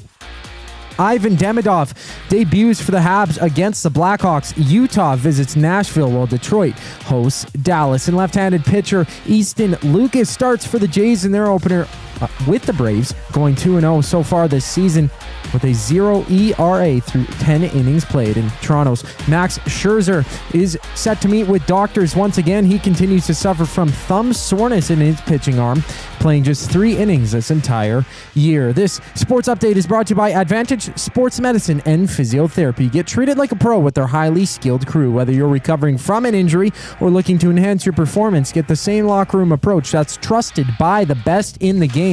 Visit their website at advantagesportmed.ca. The boys come back once we get back from break. I'm Zachary Kubusch, and you're up to date. Got some gently used furniture or home goods that need a new home? Find Edmonton is here to help. Every month we furnish over 100 homes to those transitioning out of homelessness, and we need your gently used furniture and home goods. Drop off at 5120 122nd Street or call for free local pickup. Just visit findedmonton.com to learn how your donations can help create a home for someone in need. Plus, shop our thrift store, in-store or online, with proceeds benefit those moving out of homelessness through housing supports. Visit us at findedmonton.com. Find Edmonton, supporting our community one home at a time. Craving a late night snack? Hit the Banquet for our new late night happy hour. Sunday to Thursday, 9 p.m. till close. Try favorites like sweet and spicy lettuce wraps or our Banquet burger and fries. All at happy hour prices. The Banquet. Get real. Play hard. The River Cree Resort and Casino presents Bump and Grind Rewind, May 16th, featuring Drew Hill. With Cisco and Genuine, plus DJ Hartman V. Let me see that Bump and Grind Rewind. Friday, May 16th at the River Cree Resort and Casino. Get your tickets now at rivercreeresort.com.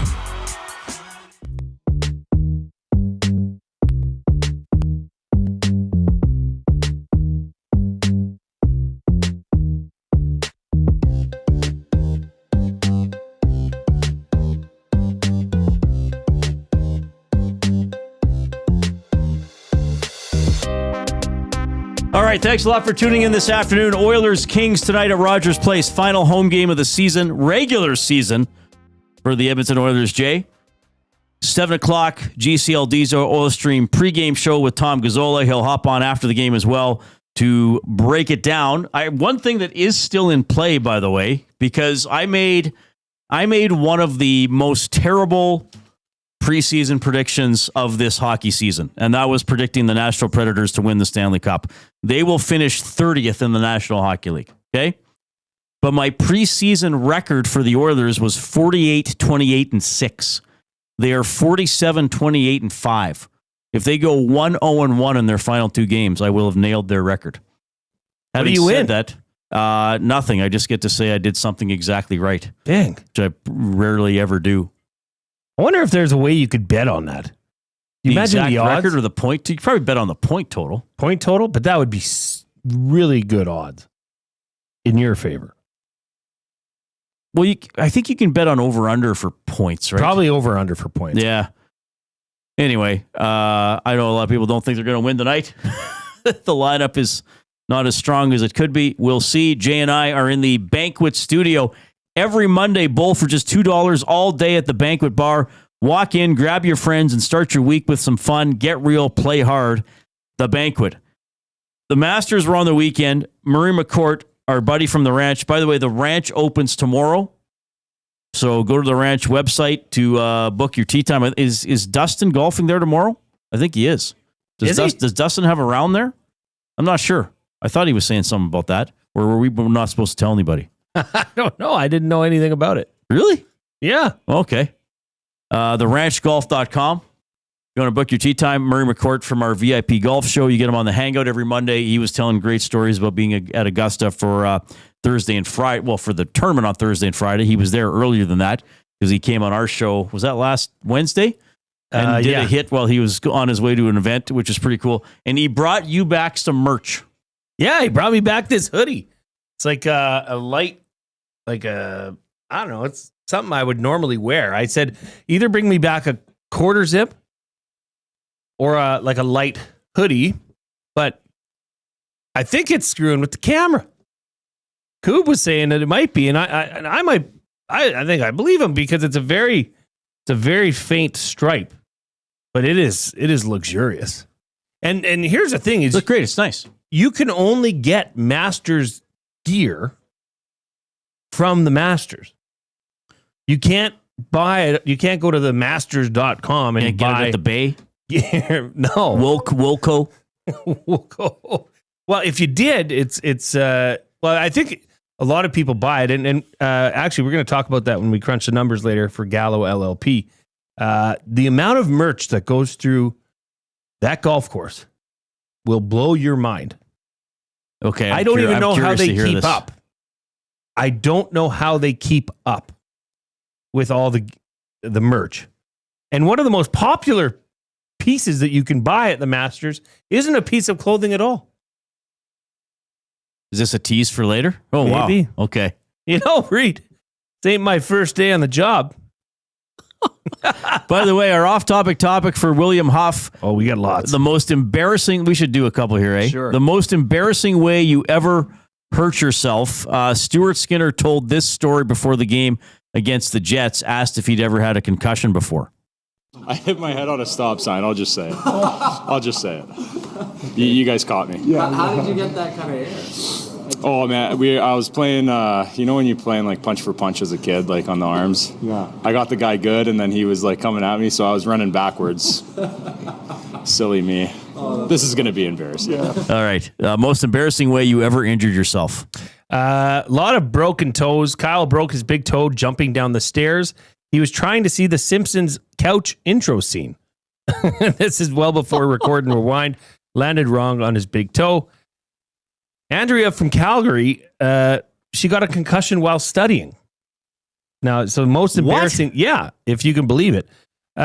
She says, I was studying for exams in the first year university and sitting in a very old chair that rocked. I leaned forward to pick something up off the floor, and when I sat back up, the chair flipped backwards and I hit my head on a windowsill. Oh, no. It gave me a severe concussion.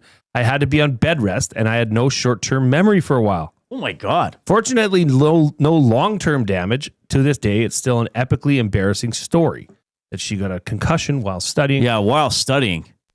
Collingwood Rob, I was about 7 years old. In the spring, they took the local ODR down. So we arranged the board so we could do an Evel Knievel style jump with our bicycles. I went first and landed hard with my feet slipping off the pedals. Well, my buddies took off like the Simpsons episode when Bart hurt himself.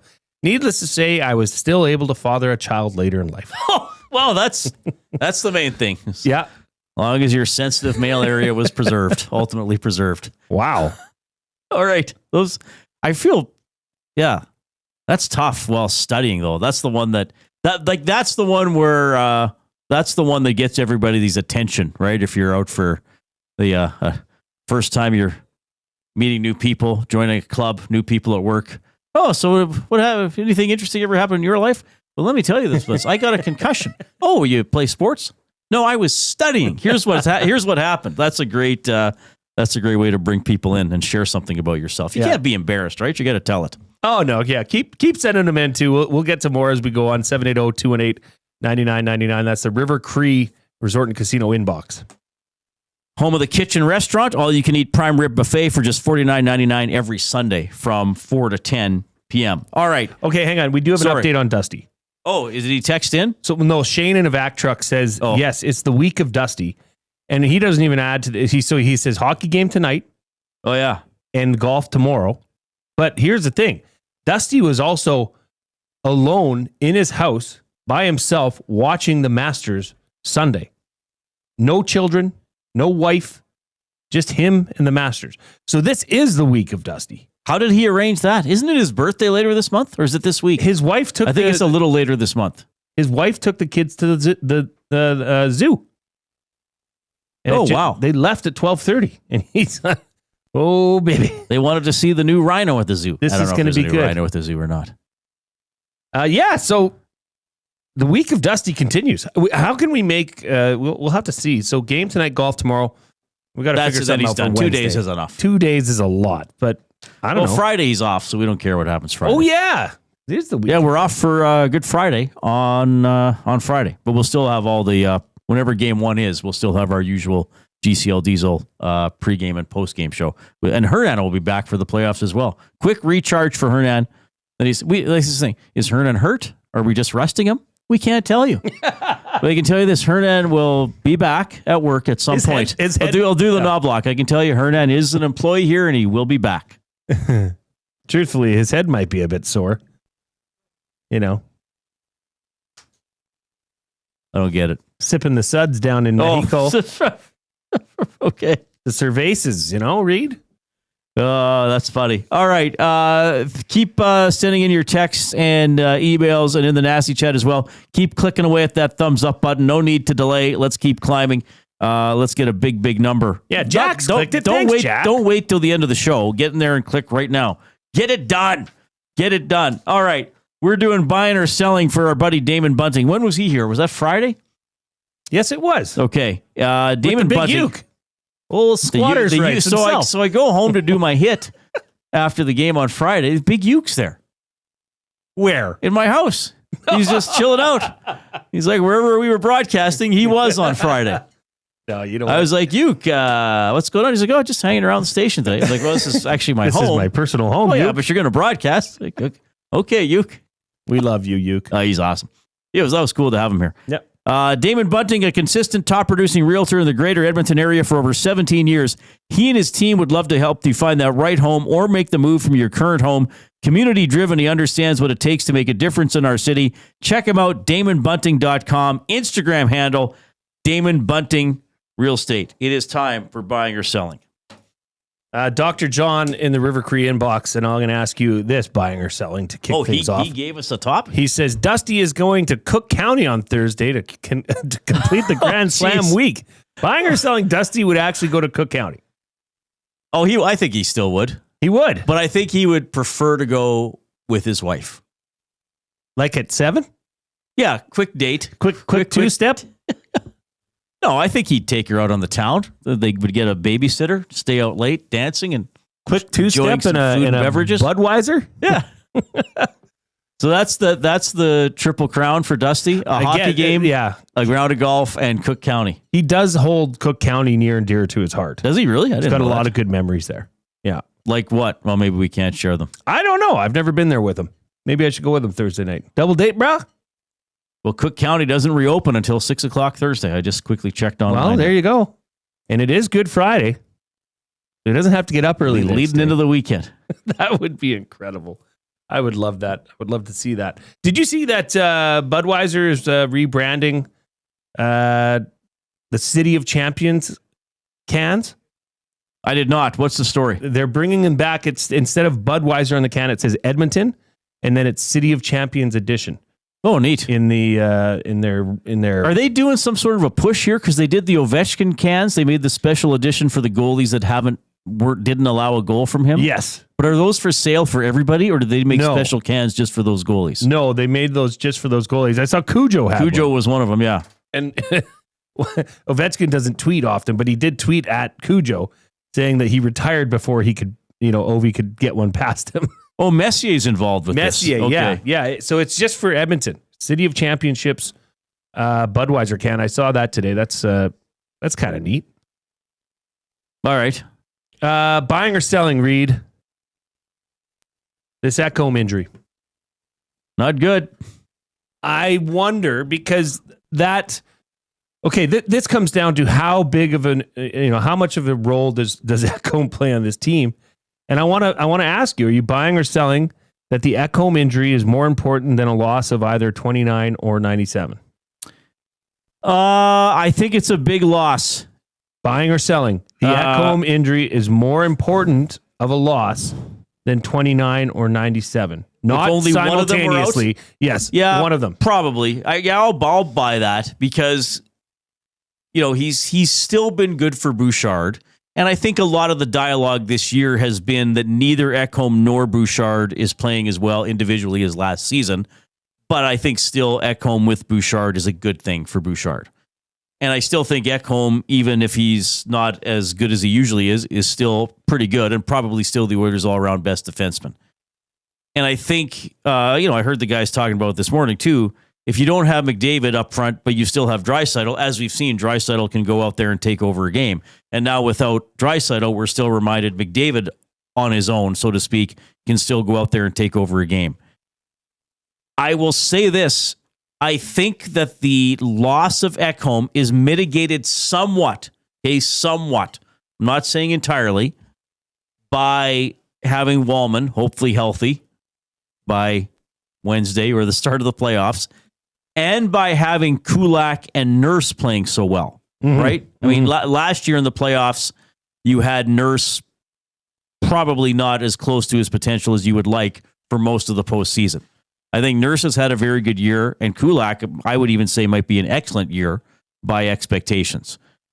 So, if the top four winds up to be Walman, Bouchard, Nurse, Kulak, that's still pretty solid.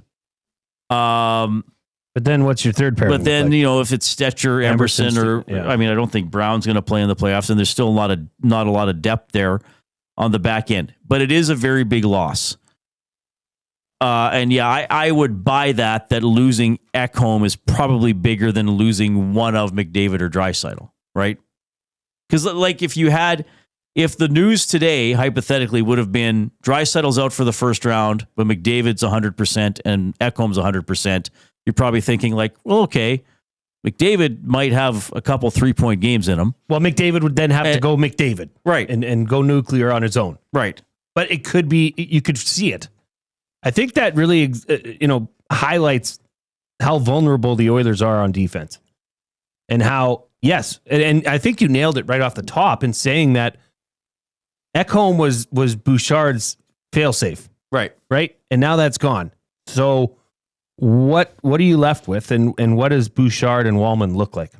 That's a really good point. Or Nurse, or whoever might be with Bush. Do you think they would play Bush and Walman together, or do you think they'd split up Nurse and Kulak for the benefit of having forgive me for lack of a better term, but a babysitter, a defensive stalwart to be playing with Bouchard?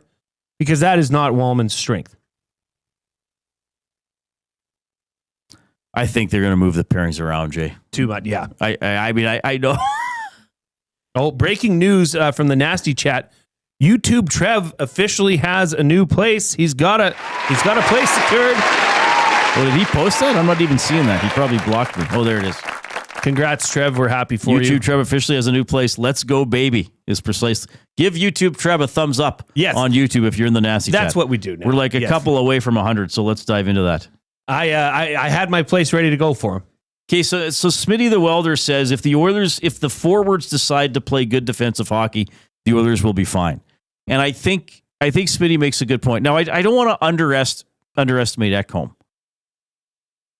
And I don't want to underestimate the LA Kings. I honestly feel, though, I guess we'll know in a 1 to 2 weeks, if we built up the Kings too much, they're good. They're not invincible.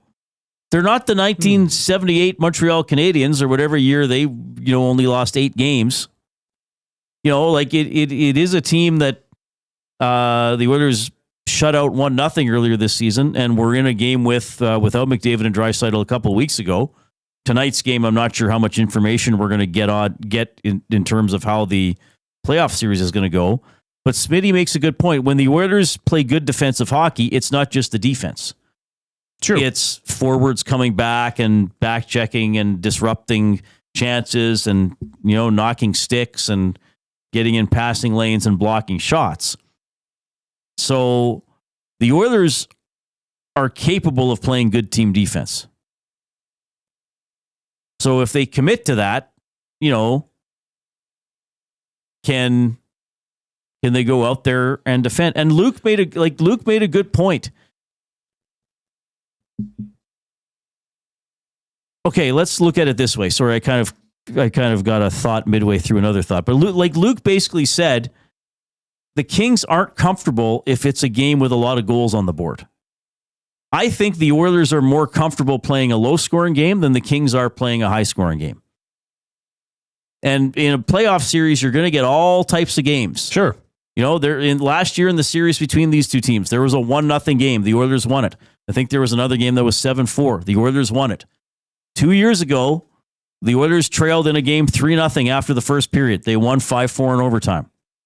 So the Oilers have already proven, and I know some of the players have changed, the Oilers have already proven against the LA Kings they can win different styles of games. The Kings have not proven that against Edmonton. Now, maybe this is their best chance to do it. We know some of the players they've had for several years. Kopitar, Kempe, who you like a lot. Kuzmenko's there now. I don't like Kempe. You want to adopt him. I don't like Kempe. He puts the fear of God into Oilers fans every time he steps on the ice. You want to become his bigger brother. Oh, Papa Homer, you are so learned. That's going to be learned, son. That's you and Kempe. It's going to be like learned. Yeah, he's going to be like, oh, Papa J. Oh, Papa J. You are so learned. Learned. I just Adrian. wonder about the forward depth and in that Kings lineup. I mean, you have a third line with Fiala, Byfield, and LaFerriere. That, and so much is going to change with the Oilers forward lineup here leading into this game one as well. So you're asking, are Oilers fans overestimating the LA Kings? Well, I don't know. Like, that's the discussion, right? I mean, there are, and we won't know until the series is played, but the Kings are very, very good. I'm not saying, take them lightly. I mean, I think last year going into the series, there was the feeling that the Oilers were fairly obvious favorites. And if they played to their potential, they should win. Maybe there's the feeling this year that if the Oilers play to their potential, the Kings are still good enough to beat them. But I mean, let's not hand the Kings the series before it's over.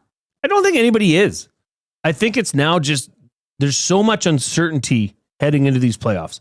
And there's been so much change in this lineup due to injury, really since the trade deadline, since the Four Nations face-off. Right. Really, that I don't know if Oilers fans have a good feel for who their A game is, who their game one lineup is, and how they play. I mean, Evander Kane, nobody's seen him all year, but by the sounds of it, he's good to go game one. Or at least maybe he's going to be better than I expect and other people expect. In which case, that's a game changer. I think that's more of what's driving this conversation. Can the Oilers A game beat the LA Kings? Yeah, they should beat them 4-0. But what do you get out of this, lineup that's been up in the air really for the last 2 months? All right, let us know how you feel. 780-218-9999, the River Cree Resort and Casino inbox. You can continue chatting with us and with each other in the Nasty Chat on YouTube. If you're there, don't hesitate. Give us a thumbs up. We've actually pushed past 100. Our next thing we want to get to is 130 to get into Word of the Day territory, setting up a delightful ending to the program. We have a winner after just 2 clues in the Hudson's Canada's Pub Mystery Athlete of the Game. We shall reveal that champion and break down the clues when we get back.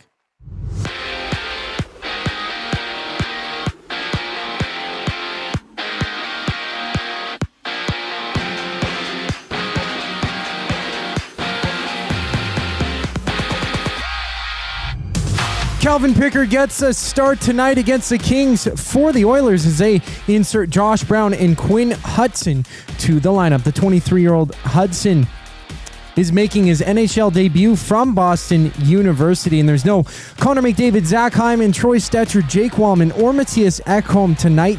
Ekholm will miss the entire first round, with Draisaitl being good to go for game one. Noah Philp and Derek Ryan have also been loaned back to Bakersfield. 5 other games on tap. San Jose visits Vancouver. Panthers and Rangers go toe-to-toe. Ivan Demidov makes his Habs debut, NHL debut for the Habs, as they take on the Blackhawks. Montreal fighting to find a playoff spot for the Sharks. Captain Logan Couture is expected to announce his retirement tomorrow, according to Daily Faceoff's Frank Seravalli. He's only played 6 games over the last 2 years, missing the entirety of this season. 10 games in the MLB. Jays and Braves open a 3-game set. Toronto's Easton Lucas makes the start on the mound. Meanwhile, right-handed Max Scherzer has played just 3 innings this season, continuing to suffer with thumb soreness. He will meet with the doctors in the coming days. This sports update is brought to you by Clover Bar Feeds. Clover Bar Feeds has all the animal feed you'll need. Get top-notch service and selection from their family-owned business. Visit Clover Bar Feeds at 200 Portage Close in Sherwood Park, or call them at 780-467-5014. The Reid Wilkins Show returns once we get back from break. I'm Zachary Kubusch, and you're up to date. Get your fix every single game with the GCL Diesel Oil Stream pregame and postgame shows with Tom Gazzola and Hernan Salas. Whether it's breaking down the starting lineup, predicting key matchups, or diving deep into the game's biggest moments, Tom and Hernan are here to give you the best insight and analysis in the city. After the final horn, get the breakdown of every key moment, performance, and player reactions. It's your one-stop shop for all things game day. Catch the GCL Diesel Oil Stream pregame and postgame shows with Tom Gazzola and Hernan Hernan Salas. Only on Edmonton Sports Talk, your clear choice for Edmonton sports.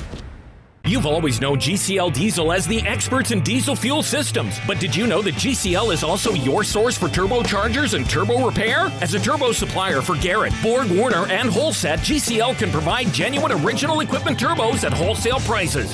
Whether it's diesel, gas, natural gas, or performance, we can provide you with the turbo or custom repair you require. Turbo questions? We've got turbo answers. Visit us in the West End or online at gcldiesel.com. GCL Diesel, turbochargers, understood. Since 1952, William Huff has been the heartbeat of Edmonton's advertising world. From humble beginnings to a citywide powerhouse, we've been the go-to for signage from print to design and installation. Partnering with Edmonton's top sports franchises and major events, we've helped shape the city's global reputation. Our secret? Unmatched customer service, decades of experience, and a passion for excellence we call the William Huff Advantage. Visit us online at williamhuff.com.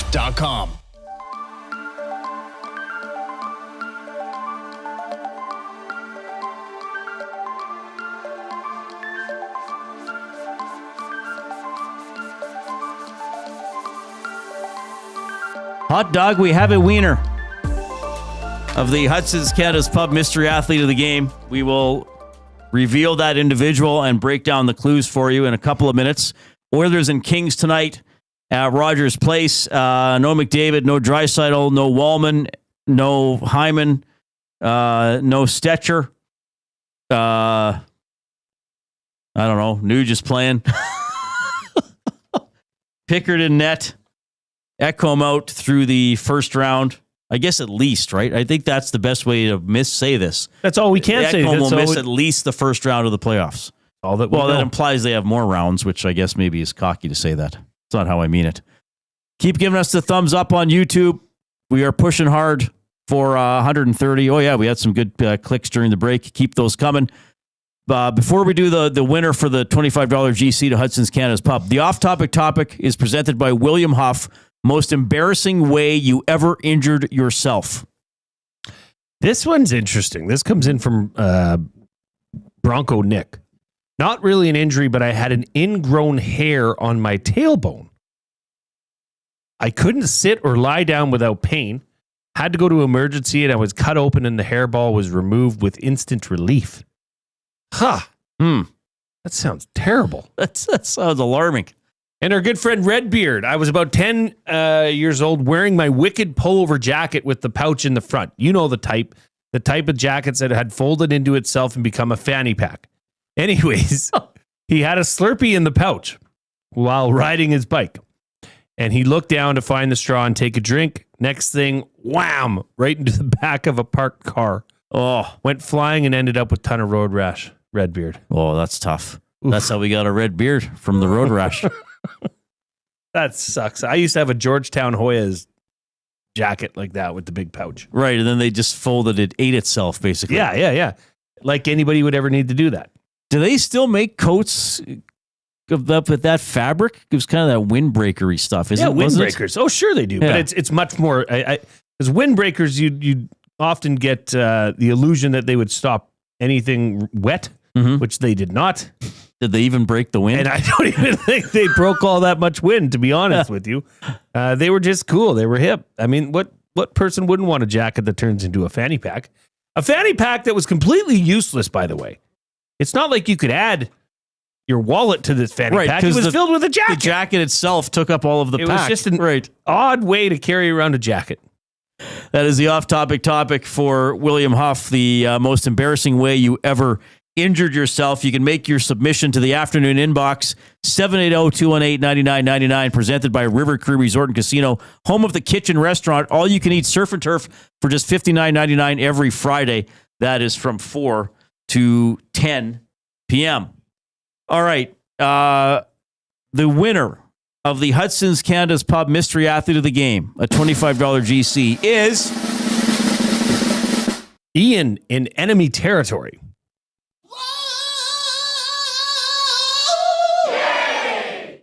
I believe that's a first-time win.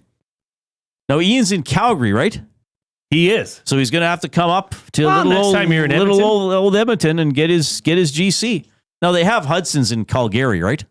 I believe it's cool, Gary. So he can get his GC and use it where he lives now. The A is soft. Cool, Gary. All right. That's amazing. So here we go. Here were the clues. First clue, not grand.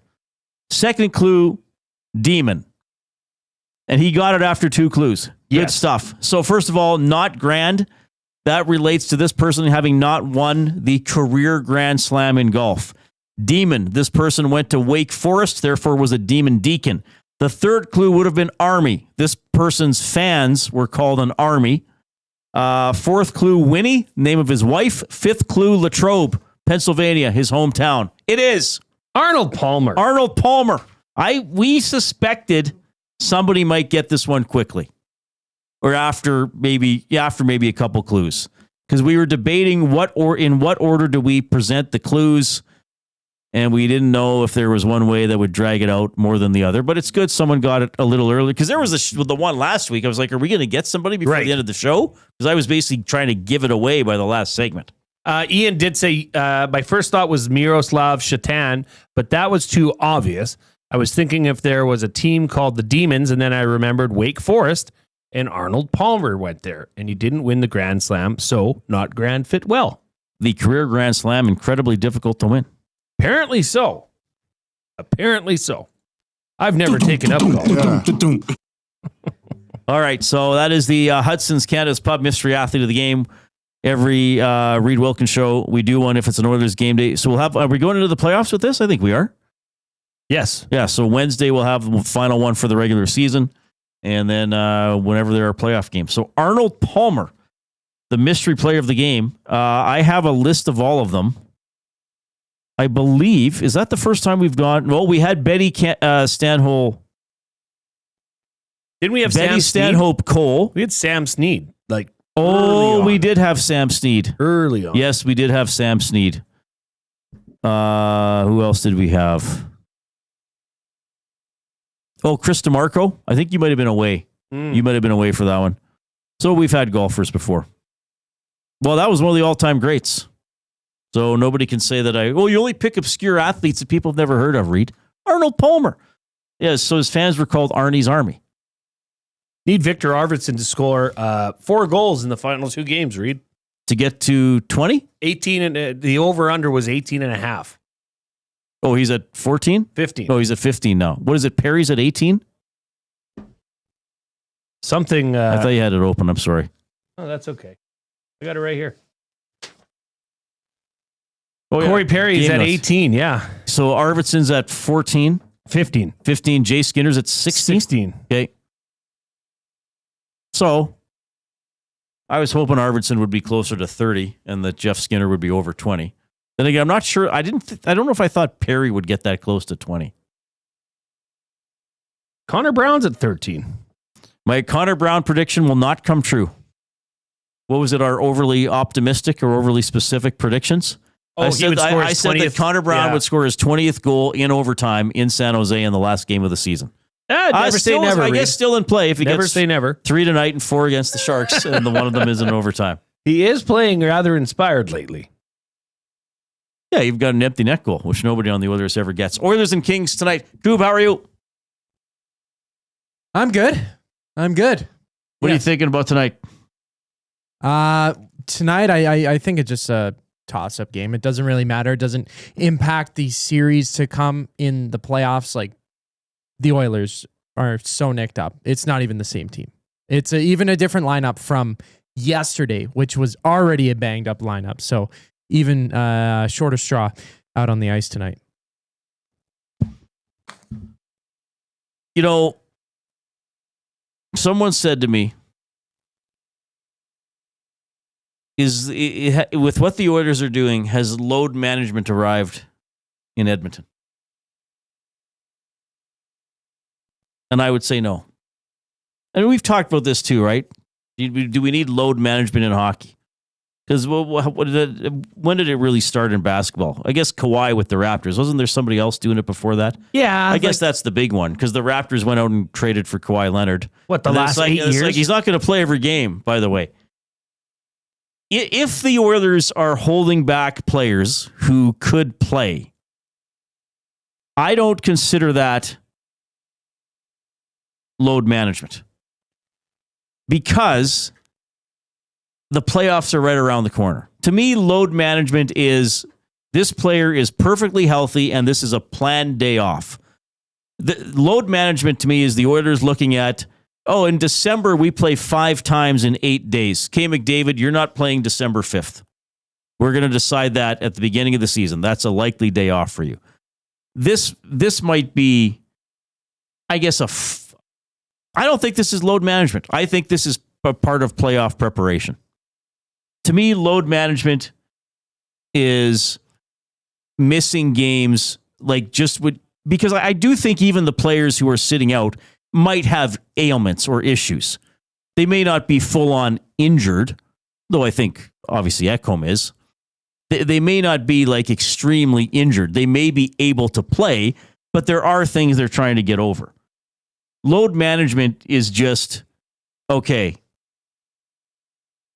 we don't want you to play this back-to-back November 29th and 30th. So pick a game. Connor, you're going to sit out one. To me, that's load management, doing things earlier in the season when there's clearly nothing wrong with the player. Well, there has been players that have been going through quote-unquote load management all year. Stu Skinner and Calvin Pickard, right? That split where you want Skinner to play 2/3 of the games, Calvin Pickard to play 1/3. Well, what's the reasoning behind that? Right? I'd say that would be that's load just management. goaltending usage, right? Yeah, it's not done by everybody. But when did the term load management become negative? I don't remember hearing it until the Raptors got Kawhi Leonard. It's now known in the NBA. And there's fans that get upset with it because it's happening on a Thursday night in November. Right, and somebody bought a ticket to see that player. And somebody came from out of town. This guy's healthy. He's sitting on the bench in a suit. He's perfectly fine. They're just not playing him because they think my team is so bad they can win without him. Well, and I've often thought that if you think you need to have load management on the superstars in your team, you're playing too many games. Now, that'll never change because it's all about money. Oh, right? I want to talk about that too. But load management, two things can be true at the same time, Reid. Technically, what the Oilers are doing is managing the load of their players as they prep for the playoffs, which is totally fine, which is within, nothing is no rules are being broken. Nothing with the NHLPA is at risk here. This is fine, and they'd be silly not to be doing this. They would be, because why not? I mean, especially now losing a guy like Ekholm. Well, now you're going to need to lean on a guy like Walman more than you thought in the playoffs. Sit him. Take, no point. Your playoff status is pretty firmly entrenched that you're going to be the third team in the Pacific. That you're going to be on the road for game 1 of the Stanley Cup playoffs against the LA Kings again. Right? Okay. You've opened up a couple doors in my brain, so I will walk through them. This is dangerous. Hand in hand with you, arm in arm. I like it. When we're back after the 5 o'clock break. The EST Hangout. The caddies are on these greens telling about, hey, on this green, this is where Tiger Woods made this incredible putt. They would say things to you like, well, here, come over here, try this putt. Where do you think you should hit this? How much do you think it's going to break? And I'd aim here. And they'd go show you where you're supposed to putt, and then you do what they say, and it's like, oh, okay.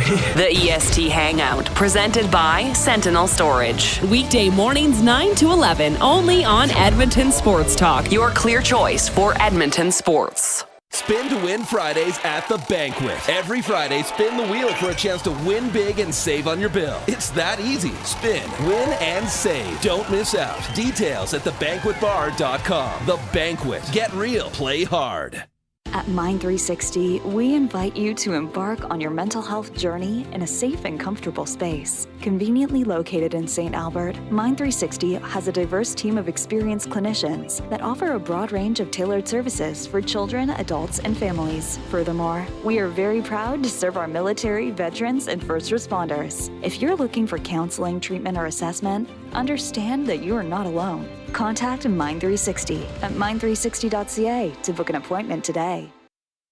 Looking for quality building materials and friendly advice? Visit us at Windsor Plywood Leduc, family owned and locally run since 1993. From interior materials for doors, flooring, baseboards, and all the finishing touches to all you need for your outdoor projects like cedar lumber for decks and fences, plus all the plywood you'd need. Our full-time on-staff carpenter can help with anything odd-sized or custom, and from domestic hardwoods to exotic selections, we've got you covered. And if we don't have it, we'll track it down for you. Windsor Plywood Leduc. We're the experts you need to know.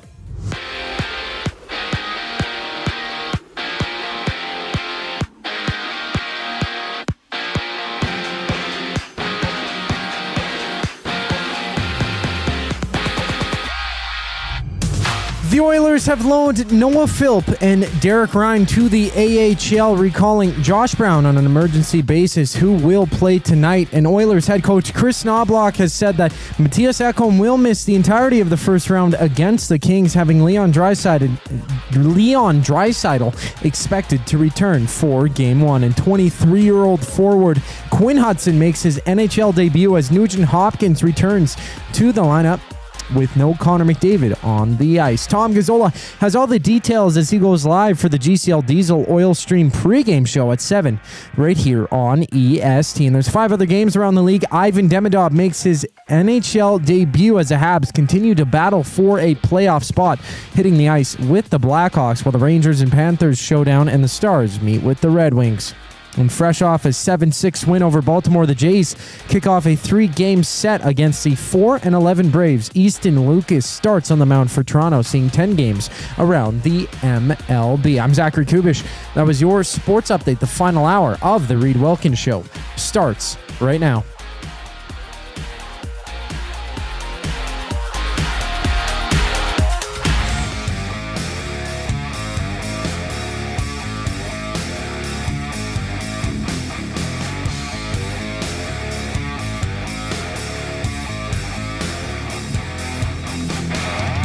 All right, hope you're having a great Monday afternoon. Oilers Kings tonight at Rogers Place. Final home game of the regular season for the Oilers. With a victory in regulation time, they would actually tie Los Angeles for second in the division. LA looking to win and clinch second in the division. We're going to dive, before we go through the open door in my brain, we're going to dive right into the game of the night for Play More Tables and Games. Play more tables and games. From ping pong and pool tables to darts and dome hockey, plus all the classic arcade action you could ask for, visit Canada's Game Room Experts locations at Edmonton and Calgary or online at playmoregames.ca. Okay, well, I'll have to go with Canadian Chicago. Montreal trying to clinch. Great feel-good story for the Canadians. Like the way they play. I think they're going to give Washington a tough time in the first round. Washington's not doing very well lately, by the way. So on top of the Oilers and the Kings, I will say Canadians, Chicago. Big one for Montreal, my game of the night. Wow, there's not much on. I mean, the NBA's off. However, the WNBA draft is happening. So if you want to see where Paige Beckers lands, you could tune into the WNBA draft. Watch the start of that. I believe it starts just after 6. And then, obviously, Kings at Oilers. That would be my game of the night. Because I still think there is a faint hope that this team can get first round, the home ice advantage in the first round. Well, they'd have to win tonight. Yeah. Then the teams are tied. LA plays Seattle and plays the Kings. The Oilers, LA plays Seattle and then plays the Flames. Could still be a meaningful game for the Flames. Or at least make it interesting and make them dress their lineup. Right. So they can secure a win.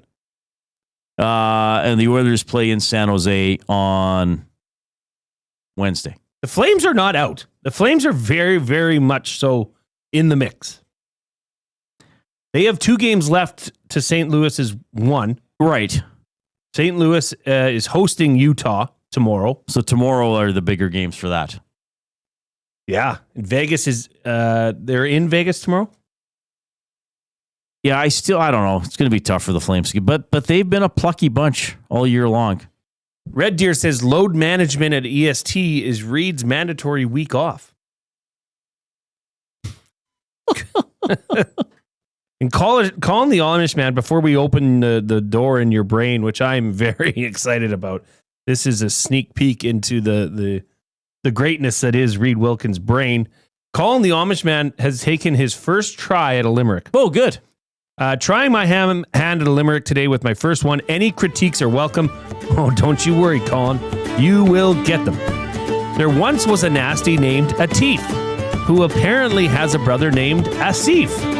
He sends in goofy songs where something often goes wrong. The chat groans, God, we're in too deep. Pretty good. Pretty good. I would say lines 3 and 4 are too long. Tighten them up. So read lines 3 and 4. Okay, so he says he sends in goofy songs where something often goes wrong. How would you tighten that up, Reid? You could just take out the he and say sends in goofy songs. Sends in something goofy songs, often goes wrong. Or gives goofy songs. Something goes wrong. Yeah. And then, I don't mind rhyming deep with a teeth and a seef in that situation. It works. Yeah, it works in that situation. Because I don't know how many words rhyme with a teeth and a seef. I guess belief, grief, things like that. Aperitif. If he would have put in is it an aperitif or aperitif? Anyway, if he would have rhymed aperitif with a teeth, that would have been major bonus points. But for a first limerick, not bad. Thank you for taking a chance for doing it. Yeah. And keep them coming. It was pretty good. It was funny. Thanks for stepping out. Gave me an internal chuckle. I got one here. Oh, sorry. Go ahead. No, I was just going to provide an update. Ian in enemy territory is coming up for a playoff game. When? So he's going to for a playoff he's going to game. come and get that. All right. The Big Uke with a limerick. He's emailed Reid at EdmontonSportsTalk.com. Sunday afternoon, Rory completed his slam.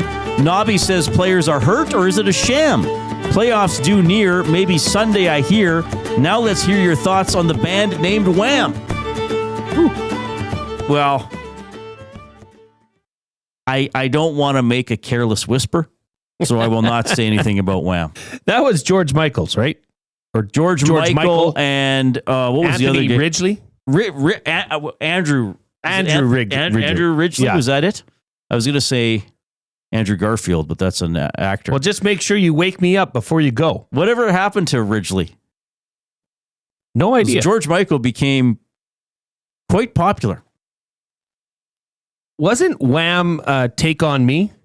No, that was Aha. Ah. Yeah. Yes. And then I believe Aha did, I think they did the theme song to the James Bond movie, The Living Daylights, I believe. Of course. The Take On Me was the famous video with the pencil animation, and then they became real people. Right, yes. We did a cover of... Probably quite groundbreaking at the time. Yeah. Oh, did you? Okay, cool. I think every punk band did that cover. But Wham Because MXPX did a cover of it first. Oh, did they? And MXPX was like the it band when we were in high school.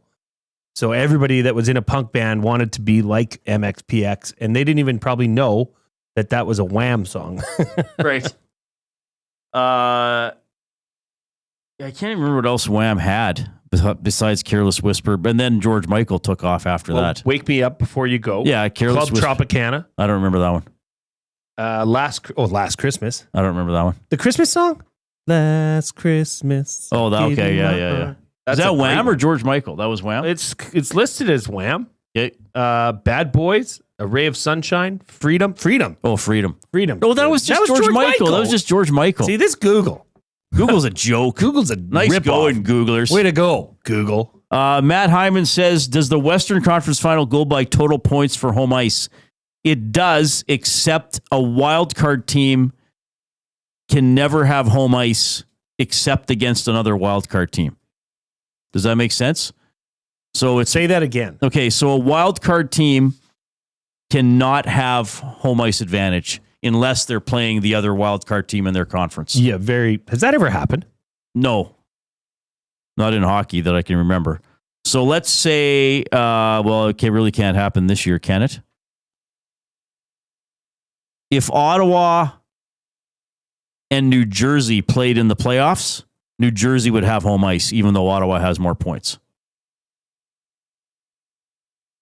Though, yeah. Okay, so if Ottawa won the Atlantic playoff and New Jersey won the Metro playoff, New Jersey would have home ice, even though Ottawa is going to have more points. Okay? So basically, yeah, that's That sums it up. Fair enough. Open your brain. Tom Gazzola in the nasty chat says my perm has an account now, apparently. Tom doesn't have a perm. He did have one. He raised money to perm his hair once. Or was I around for that? No, I wasn't either. We weren't born yet, Tom. I don't even know if that was here. I think if that was at the other place. Was it here, Koob? That was at the other place. Okay. Give us the thumbs up if you're watching on YouTube. We are very, very, very close to 130, which is word of the day territory. We want to get to 155, but let's get to 130 first. So quit delaying. If you should, there are enough thumbs for us to get. There are enough people. Very much there are so. enough people watching. Jay and I here in the Canadian Brew House. In the banquet studio. Canadian Brew House was our. Well, they're all kind of one, but it is the banquet right now. The banquet studio. Strike up some fun at the banquet bar, bowling, drinks, and a great time with friends. Get real, play hard at the banquet. Every Monday, you can bowl for just $2 all day at the banquet bar, which is a pretty good deal.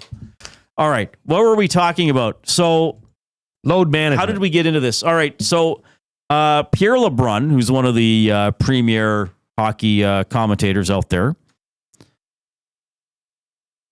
So, first of all, the Bucci OT account, right? The Bucci Gross account tweeted, "The season is too long and the players are bored. Playoffs, please." And he quoted the record in the last 10 games of some playoff-bound teams who have been sure of being in the playoffs for a while. Okay?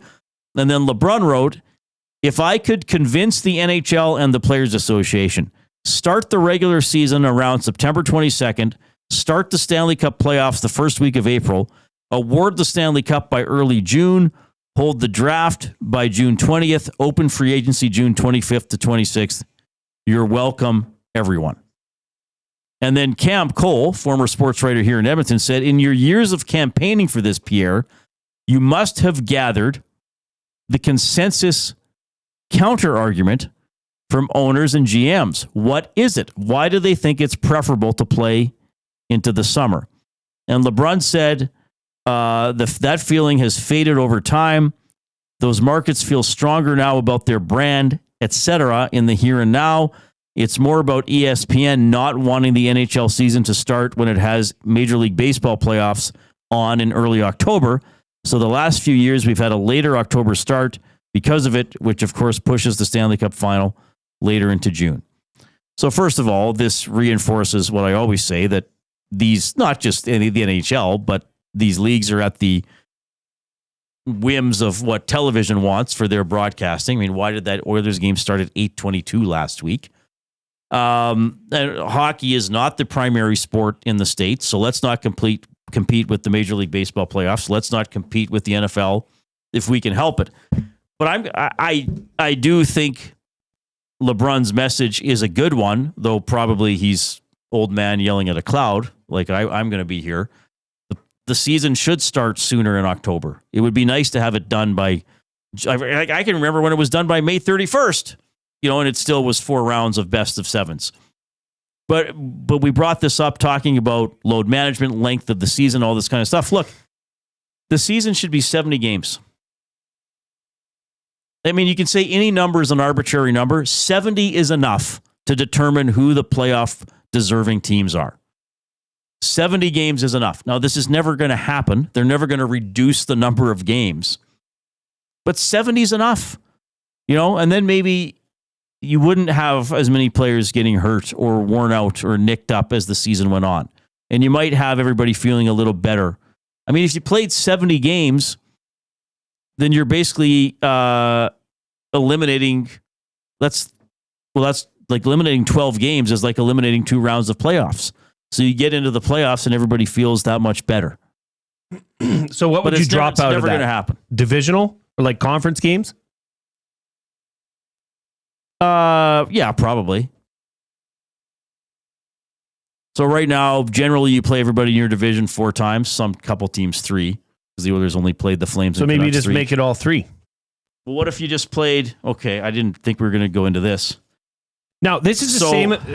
Okay, but the argument from LeBron, September to the first week of April, playoff start, first week of April, is that under the 82 game schedule, or was that shortened down? No, he's leaving it. He's leaving it as is, just starting it earlier, ending it earlier. Okay, so there are. Oh, wait a minute, that's wrong here. I did this wrong. So how many teams are not in the Oilers division? 24? Yeah. Assuming you want every team to visit every building once. So if the Oilers played, use the Oilers as an example, if they played every other team in the league twice, that's 48 games. If they played the other 7 teams in their division 3 times each, that's 21. So that gets you to 69. So you would play one team in your division 4 times. Play like a rivalry. Or it could just rotate. Yeah. Whatever. So you're pretty darn close. Or they could base it on the previous year's standings. Sure. Like the NFL does. So this year, Vegas and LA are going to finish likely first, second in the Pacific. So they'll play each other 4 times next year. Sure. Edmonton, who's going to finish 4th? Say Calgary? Calgary. So they'll play the 4 times. So it's based on the previous year's standings. Just doing that, where you play every team twice, and then you play. So there's still, and it still emphasizes divisional matchups to an extent. You could leave the playoff format the same way. Do you think Bettman's listening? No. Well, probably. He likes me. He should be. But this will never happen. No, it won't, Reid. And you know what? And 1 year there's going to be 36 teams in the league all of a sudden. You know which way it's going to go? The other way. 84. It's going to go to 84. It's more likely they'll go to 84 than down to 80. You know why? Money. Now, if they shorten here's the thing. If they go to 84, they better shorten the preseason to 4 games. Yeah. Right? But even that, Reid, the players all hate it. They've been outspoken about it. Well, most of them probably hate it, yes. Well, and I mean, there are the players that are actually trying to make the team that probably they want as many games as possible. But even that's still about money. But you could get to 70 quite easily. And then I think some of the thresholds we talk about in hockey become even more meaningful. 50 goals, 100 points. So I would love to see that. So you could do it. We just did it right here. You still play everybody twice. Because remember a couple of years, about 20 years ago, they changed the schedule. So they made even more divisional matchups, but you sacrificed playing teams in the other conference twice. So the teams that didn't get Pittsburgh, we don't get a Crosby game. We don't get to market Crosby coming to our building. Well, this way, everybody goes to everybody twice. You could perhaps space out the games. Everybody goes to everybody once. Yeah, sorry. Right. They visit every team once, and they visit. Right. You play every team at least twice, and in your division, you get an extra game, either home or away, and then you get another extra game against the team who finished closest to you in the standings. Wishful thinking, brah. Yeah, DBD, brah. Not going to happen, actually. WTB, it's totally DB. WTB. Wishful thinking, brah. Yeah, it's true. And why? But that's the way professional sports leagues are going. Nothing's shortening. Well, the NFL is going to go to 18 games. Yeah, with this 2 is not in games. the concern of players. No, as long as we keep watching it and talking about it, yeah. But you know what, Reid? I got news for you.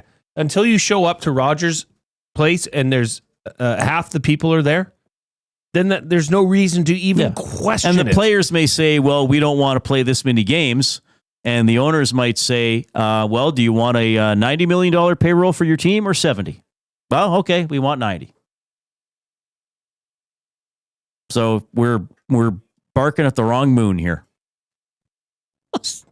Speaking of barking, bark your way on over to williamhuff.com. If you like what you see here, if you want a banner for your office, if you want these fancy stickers, I didn't even see this one here. What is that? This is like a huge decal. Oh, neat. Or decal, as the Americans call it. Right. That you could put in the front of your shop, your storefront. It would look great. It just sticks right on. If you want any of this stuff, go to williamhuff.com. They are offering a 10% discount for all EST listeners. When you're there, enter the promo code ESTHuff for 10%. And you can get any of this beautiful gear for your office, for your colleagues, for your workers, whatever. There's even a big banner here. Yeah, probably too big to hold up, but it's cool. It is too big to hold up. But that is only on till 6 o'clock. So get on over there. We need 20 more thumbs to get into double word of the day territory at 100.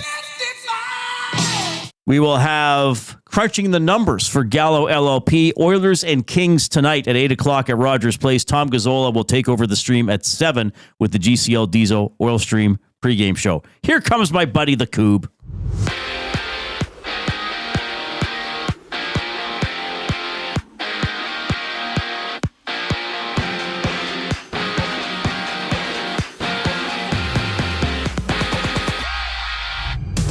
23-year-old Boston University forward Quinn Hutson makes his NHL debut for the Oilers tonight against the Kings. Plus, Mattias Ekholm has been ruled out for the entirety of the first round. Jake Walman remains day-to-day. No Connor McDavid, Leon Draisaitl, Zach Hyman, or Troy Stetcher tonight. Draisaitl is expected to return for Game 1 of playoffs. And Ryan Nugent-Hopkins also gets back into the lineup. Josh Brown being recalled on an emergency basis. He'll play as Derek Ryan and Noah Philp have been loaned to the Bakersfield Condors. Catch the GCL Diesel Oil Stream pregame show as Tom Gazzola goes live to tee up the action just an hour before puck drop, right here on EST. Elsewhere, Ivan Demidov and the Habs are underway with the Blackhawks. Demidov scoring his first NHL point with an assist on Alex Newhook's 15th of the season. Habs leading 1-0. And the Stars recently tied up their contest over the Red Wings. It's 1-1 in that one. And Sam Reinhart has a power play marker for the Panthers. Florida up 1-0 on the Rangers midway through the first. Right now, the Jays are down 2 runs to the Braves in the bottom of the first inning. The Phillies hold the Giants 3-2 in the top of the second, while the Royals and Yankees are scoreless in the bottom of the first inning. This sports update is brought to you by Paramount Flooring, proudly serving Edmonton and area for over 30 years. Their West End showroom is open 7 days a week. You can also shop online at ParamountFlooring.ca. Crunching the numbers for Gallo LLP brings us back on the other side of this break. I'm Zachary Kubusch, and you're up to date.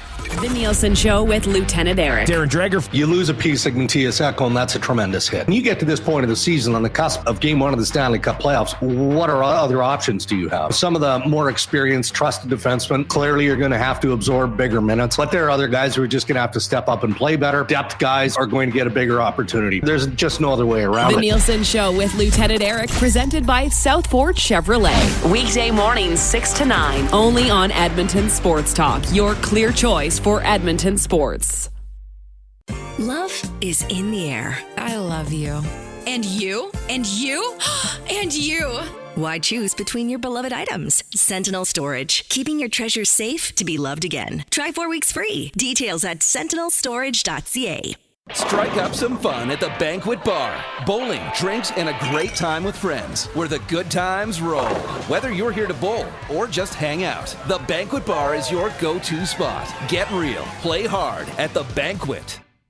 Hey Edmonton, ready to take advantage of lower rates and better pricing? South Fort Chevrolet in Fort Saskatchewan has you covered. From rugged trucks to sleek SUVs. And with over 40 years in business, you can trust that you're getting the best deal on your new ride. As the proud title sponsor of the Nielsen Show, EST listeners can drive a little to save a lot with South Fort Chevrolet's transparent pricing and down-to-earth sales team. Visit us today in Fort Saskatchewan or online at southfortchev.com. The River Cree Resort and Casino presents Bump and Grind Rewind, May 16th, featuring Drew Hill. With Cisco and Genuine, plus DJ Hartman B. Bump and Grind Rewind.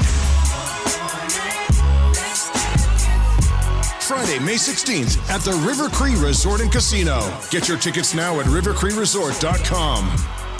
Must you click? Click.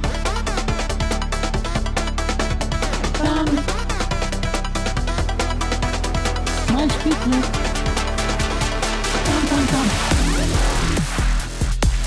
Click, click. All right, there's the world famous thumb click remix put together by the mix master himself. Is that what you are, Koob? Are you a mix master? Or is that someone who bakes and does a lot of... I'm the ice mixer. You're the ice mixer. There we go. To encourage people to click the thumbs up if you're on YouTube. Maybe you're getting us on an audio stream. iHeartRadio, TuneIn Radio apps. We thank you for that. And, of course, you maybe are getting us a little bit in the future or a lot in the future on a podcast. However you are consuming the program, we thank you. Thanks for coming along for the ride here with Edmonton Sports Talk, a young station that is still on the grow, as they say. Do they say that? Who's no, they? They just say OTG. A station on the grow. We are an OTG station. Hashtag OTG. Yeah, that's classic. All right, yeah. So Ekholm out tonight, and for the first round of the playoffs, we'll see. Beyond that, what else do we have? Frederic hopeful for the start of the playoffs. Leon questionable for San Jose. Should be good for the playoffs. Stetcher day-to-day should be good for game one. Walman day-to-day should be good for game one. Hyman and McDavid, kind of precautionary for McDavid. Tonight, Nuge is in after missing. He might have missed 3 games, didn't he? Yeah, he did. With an illness. The Oilers will go with 11 forwards and 6D tonight. Josh Brown up from the minors, so he's going to play Pickard in net as the Oilers take on the Los Angeles Kings. But what are the lines, Reid? What are the lines? I will tell you at about 8:07 tonight. Well, who would probably be together? Well, we went through this Henrik a bit earlier. Brown and Jeff Skinner, Nugent-Hopkins, Podkolzin, and Arvidsson. Yeah, probably. Mark with Perry and what, Hudson? No, they probably extra. So Jones, Mark, Perry, and Kapanen maybe, and Jones and Hudson are 10 and 11. Revolving doors, 10 and 11. Yeah. Who knows? Who knows? We'll see. I mean, if the Kings should be favored. They got the better lineup. Hopefully the Oilers play hard, get another good start from Pickard, and we'll see what they can do. Your schedule realignment has made quite a bit of noise in the Rivalry my goodness. Okay. 780-218-9999. Do you want to get into that for crunching the numbers? Because it is numbers. Yeah, we can do a bunch of stuff. Crunching the numbers for Gallo LLP, chartered professional accountants, where they go beyond the numbers to ensure the continued success of your business. Reach out to Preet or John at Gallo LLP if you would like to discuss further how they can crunch your numbers and help your business grow. Visit their website, gallollp.ca, and see how Gallo LLP can help your business grow. Sean says, won't less games mean every game is more important? Less chance of load management because every point matters more. Yes. That's the point. Well, I think he's reinforcing what I'm saying. Yeah. I mean, let's not kid ourselves. Even if you suggested a 70 game season. Yes. Well, there'd still be players resting at the end of that. Yeah, maybe. Right? Yeah, I don't know if that's avoidable. I don't think it is. But the gaps might be smaller, right, by this time of year. What if you went to 70 games and brought in the 3-point system? 3-2-1. Oh, now my mind is totally blown. It's like I'm in the final scene of 2001: A Space Odyssey all of a sudden. Brent P says, I'll never forget the Oilers playing the Wild 8 times, I think in a season about 20 years ago. Well, I remember when I was in Lloyd, the schedule came out, and there was 1 week the Oilers and Canucks, I think, played 3 games in a row. Like 2 in Edmonton and 1 in Vancouver or something like that. Liquid Beaver, 77 games is the perfect schedule. 32 games against the Eastern Conference, 1 home and 1 away. Well, they would never do an odd number of games. But 32 games against the Eastern Conference. Yeah, 2 times 16. Oh, yeah, 1 home and 1 away. Okay. And Yep. then 3 games against each team in the Western Conference. Yeah, but I think they want to lean towards the divisions a little bit. So then say you added 1, that would get to 78. I don't know, might as well be 82. Yeah, I like your 70, but the fact of the matter is... But yeah, they're going to expand it. They may not go straight from 32 to 36. I bet in a decade, we're talking about a 36-team league. And then maybe at that point, you'd have to leave out some teams every year. You wouldn't be able to play everybody. Oh, no. Well, don't you... If it goes to 84 Don't games. you worry, Reid. They'll find a way. Right. Who's to say it can't go to 86 games? Or 90? Well, nobody. That's the thing. Like, Right? What's the sacred number? If you're bringing in more teams in the league, you have to have more games. I'd sooner expand the playoffs to let 10 teams in. Like play off the wild card teams. A bit of a play-in series. Yeah, something like the NBA does, maybe. I don't know if I would do it exactly that way. Maybe not one game, right? Yeah. Because it's hard to play that many games and have it come down to one. Maybe a best of 3. Right. 3-5-7-7 or 3-5-7-7-7. Something like that. Does Demidov have a goal and an assist already? Jeez. That he does, yeah. He assisted on Alex Newhook's 15th of the season. And then seems like the Canadians are up 2-0. Secret weapon for the Habs going into the playoffs. I did I say it last week? Do not write off the Canadians against the Caps. I think that's going to be a very competitive series. I'm just here for the Leafs and the Senators. Well, that's likely going to happen as well. Very. That's not for no. It's not quite for sure, right? Because because Toronto's not for sure in first. Tampa still could catch them. Right. That's why they said Tampa can clinch a top 2 finish. But it's likely going to be Toronto and Ottawa, which would be pretty cool. I got something else here quickly for Crunch the Numbers. Jay, I know you have some stuff as well. Let us update the Reid Wilkins Show Masters golf draft that we did last week. Your winner in first place is Zachary Kubusch with $5.5 million. So McIlroy got him 4.2. Schauffele got him 588,000. DeChambeau got him 798,000. Pendrith got him nothing, but obviously McIlroy puts him over the top. So Koob, 5.586 was the exact total. I edge out Jay for second. I had 1.627. Jay had 1.562. You did have Scheffler at just over $1 million, but Lowry only got you $75K. Zalatoris did not make the cut for me, but I had Oberg $703K. How much money did he lose on the last hole, by the way? Connors $588, Morikawa $336,000. But the Koob runs away with it because he had McIlroy. Good job, Koob. We said we didn't know what that person was going to win. You win on air. Congratulations. Thank you. That's amazing. And a William Huff Let's Go Oilers sticker. You can have a couple. You can have two stickers. You know what? Even. Well, yeah, we'll give you 2. Seriously. Why not? Come get your prize. Job, He's Koob. coming to get it right now.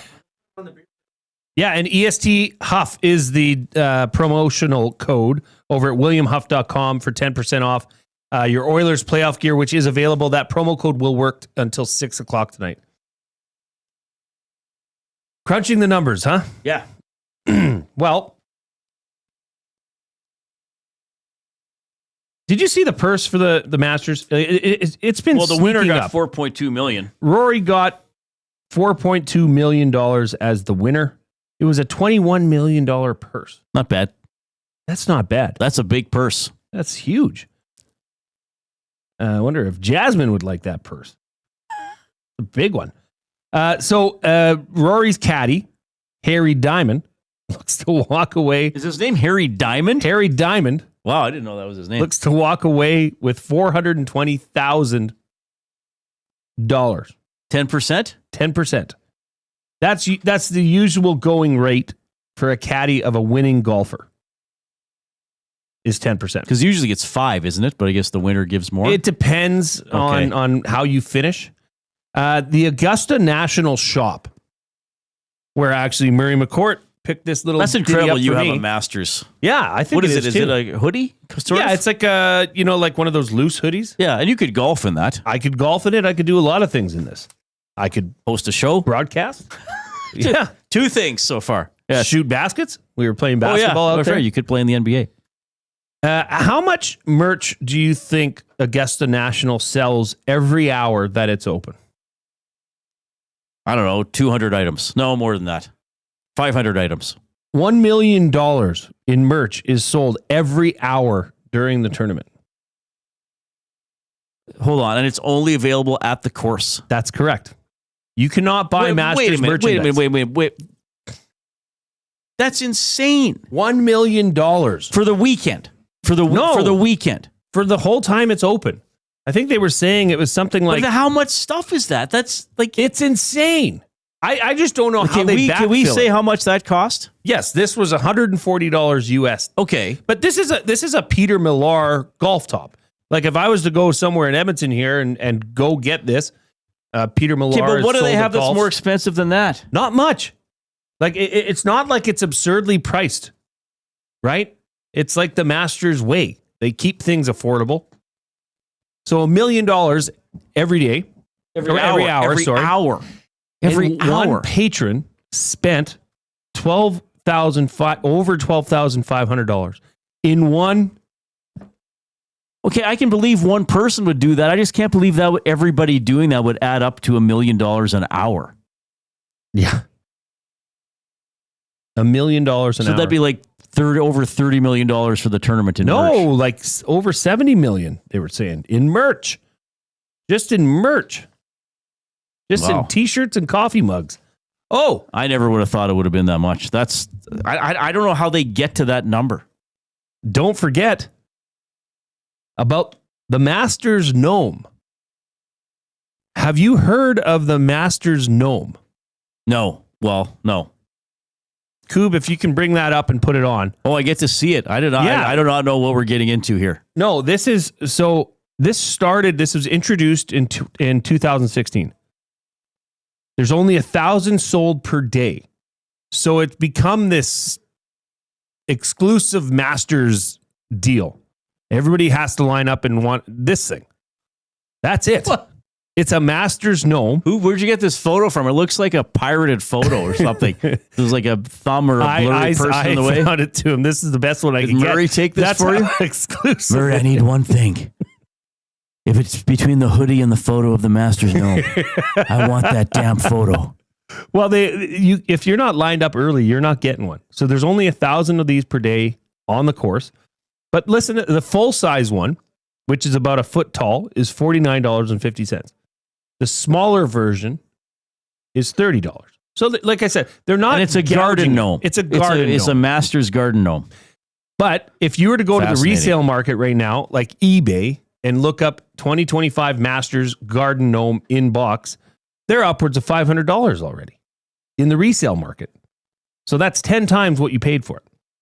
Now, this started in 2016. So the entire collection of gnomes from 2016 till now, you can get the whole collection. Guess what that's selling for on resale sites? $75,000. Not quite. $25,000. Okay, not bad. And an original 2016 gnome recently sold for $2,500. So they're collector's items. Apparently I did not know these existed. Thank you for educating me. Though I may forget this information as soon as the show ends. Would you? I wouldn't blame you. Would you stand in line early in the morning to get your hands on a gnome? No. Not unless you wanted, I was there and you really wanted one. What if I wanted one? I think you'd tell me to pound sand. I might do it for you. I might do it for you, Jay. I don't know. We are into word of the day territory. We need a dozen thumbs to get to 100 and which is double word of the day territory. Okay, I didn't know about the gnome, and I still don't understand how they can sell $1 million of merch only on the property. How many people are there at any given time? I don't even know. Like it's not a largely attended event, right? Masters attendance. Okay, 40,000 spectators per day. But Jay, that doesn't make any sense. Like that, I just don't know how they get to that number. Okay, so $1 million. $1 million divided by 40,000 spectators. That means each spectator would have to spend $25 an hour.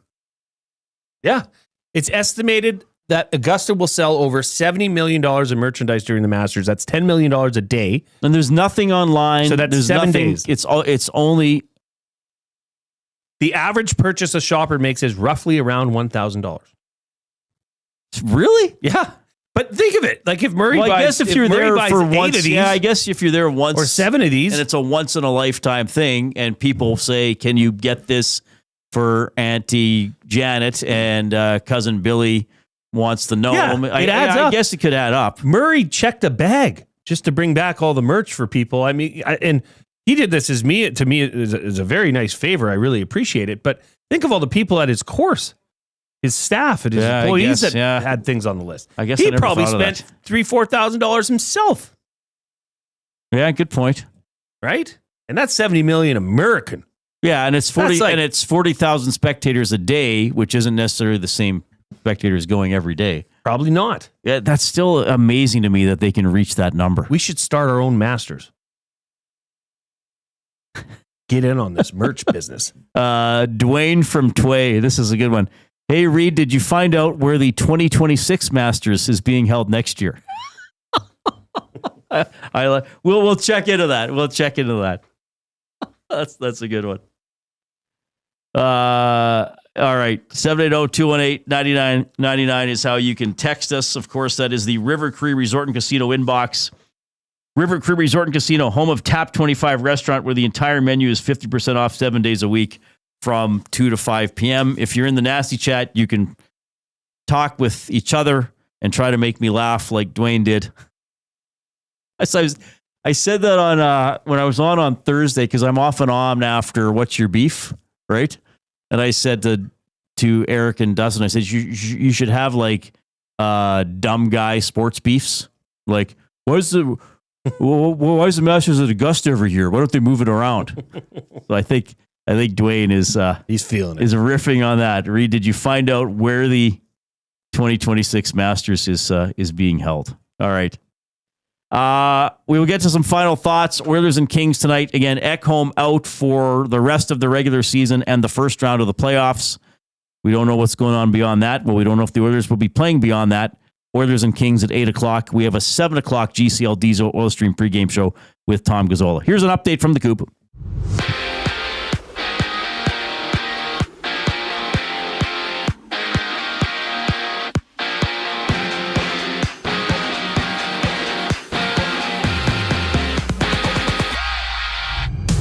The Oilers limp into their game against the Kings. No Leon Draisaitl, Connor McDavid, Jake Walman, Zach Hyman, or Mattias Ekholm tonight, and Ekholm has been ruled out for the first round of playoff action, while Draisaitl is expected to be good to go for Game 1. With the injuries, forward Quinn Hutson makes his NHL debut, and Josh Brown steps in for the injured Troy Stetcher, with Derek Ryan and Noah Philp being loaned back to the AHL. Tune in at 7 to catch the GCL Diesel Oil Stream pregame show with Tom Gazzola as he tees up the action live here on EST. And for the Habs, Ivan Demidov has a goal and an assist in the first period of his debut over the Blackhawks. 2-0 Habs, while Alex DeBrincat has Detroit up 2-1 on the Stars, and Matt Rempe has his third of the season. It's locked at 1 apiece between the Rangers and the Panthers. And from Toronto, the Jays trail 4-0 to the Braves in the top of the third inning. The Rays have a 5-0 lead over the Red Sox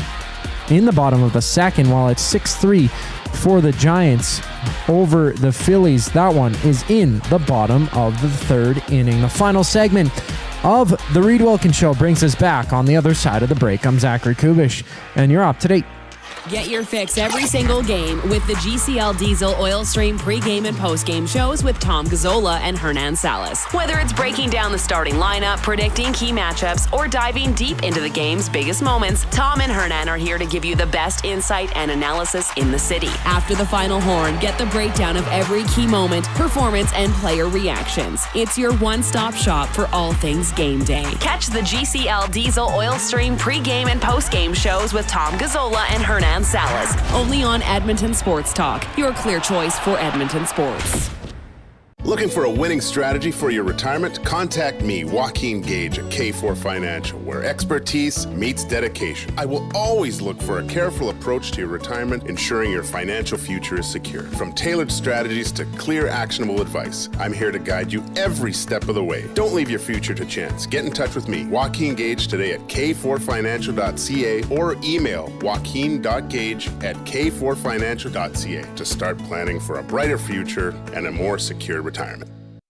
Hi there. If you're like me, you like to picture yourself in luxury, even though there's absolutely no way you could afford it. And if you can, well, even better. Thankfully, I picture myself in something that is luxury, but still absolutely affordable, like the all-new Mazda CX-90 from Park Mazda. With the new luxury features like facial recognition settings and quilted detail Napa leather seating, I can pretend to be comfortable with all of my proper settings activated without even touching the button, thanks to Mitch Lewicki and the great staff at Park Mazda. I like to picture Mitch Lewicki as a ninja fighting off evil samurai. Park Mazda, your dealer for life in Sherwood Park off Y Road, parkmazda.ca. Your brand deserves more than just a whisper, it deserves a buzz. At the Hive Product Marketing, they specialize in promotional products that bring the buzz. From eye-catching giveaways to unforgettable keepsakes, they got the perfect products to make your brand stand out and get noticed. Visit the Hive Product Marketing and let them create the buzz your business deserves. The Hive Product Marketing, the official merch partner of Edmonton Sports Talk. Visit them online at thehiveproductmarketing.com.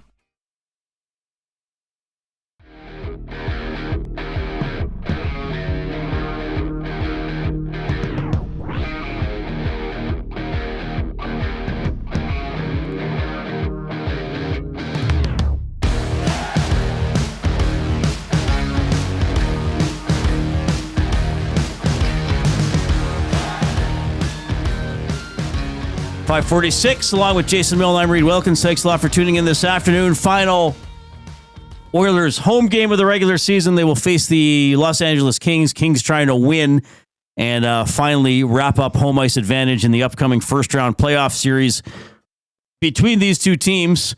We're doing a lot of guesswork that the series would start Sunday if in Los Angeles. I guess the Lakers have a home game on Saturday. Kings do play on Thursday against the Calgary Flames, but we'll see. No playoff games announced. We just know that the playoffs will start on. So the one series that could start Saturday is Dallas, Colorado, right? Neither team plays Thursday, I believe. Yeah, you were looking at that. That would be, and if the Jets play the Wild or the Blues, maybe that could start Saturday. But so what? I mean, if you have 2 days, you have 2 days. Yeah. All right. Yeah. Nuge is going to play. Nugent-Hopkins had this to say about how the Oilers have been looking lately. I mean, I think just that resilience, that kind of no quit in our game. It's starting to come back, and it's been really evident. I mean, against St. Louis, against San Jose. Last night, I thought just a really good 60. I know some of the guys were saying first 20 wasn't their best, but from watching on TV, I thought the whole 60 was good. So just a lot of compete out there and doing things the right way. All right. Quinn Hutson, couple days after playing in the NCAA championship game for Boston University, he's going to play tonight, and he had quite a trip to get to Edmonton. Yeah, it was a little crazy flying out of Denver to here. We were supposed to take off at like 7:30, and taking off, the engine caught on fire. So emergency landing, a little scared there for a second, but still made it, so it's pretty cool. Sounds like some family members were on the plane, and a couple staff were on the plane as well. So small world. All right, bit of a scary flight for him. And here's Knoblock on Evander Kane, who also spoke today and seems to be feeling pretty good. Evander's very close, and that'll be determined around that time. I can't say that he will be playing game 1 or game 2 or whatever it is, but Evander's looking really well on the ice.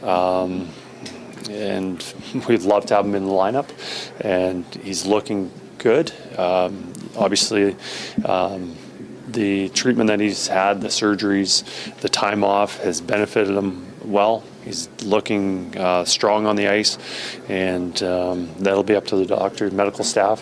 When they clear him, he'll be available to play, and once they clear him, he'll be in the lineup. Yeah, well, I would no longer be surprised if now that's game 1 of the postseason, given how things are going with this roster. Daniel T says, I just put in my order with William Huff for some car decals. So WilliamHuff.com.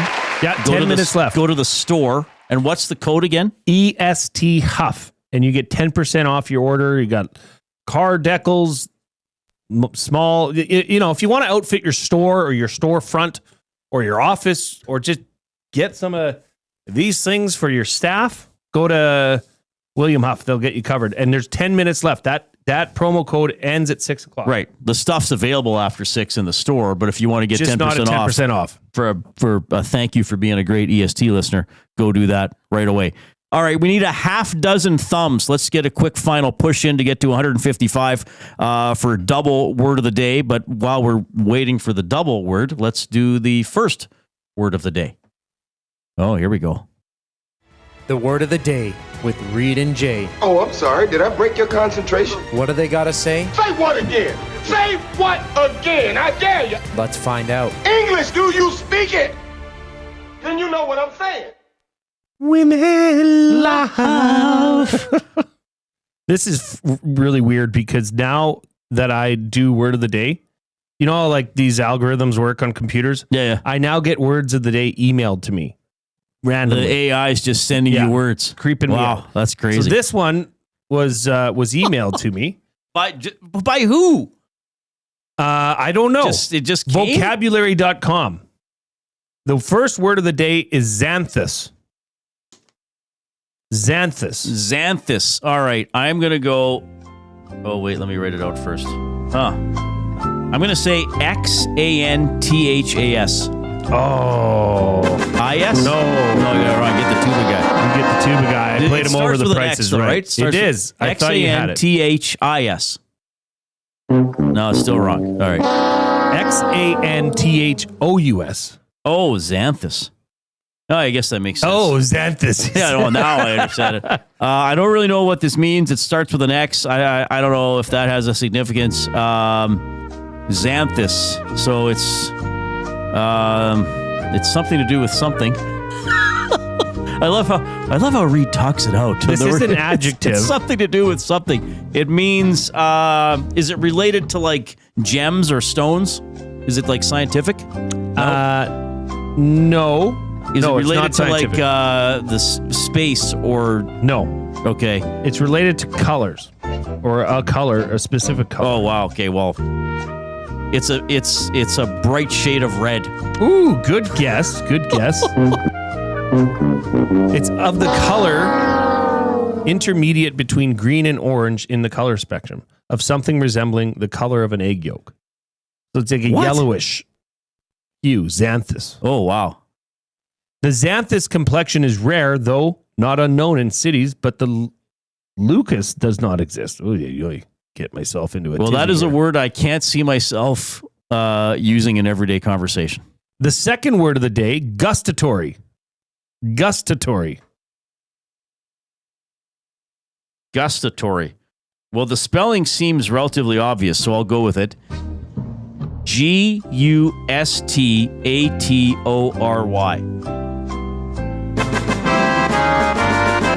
And I will say it is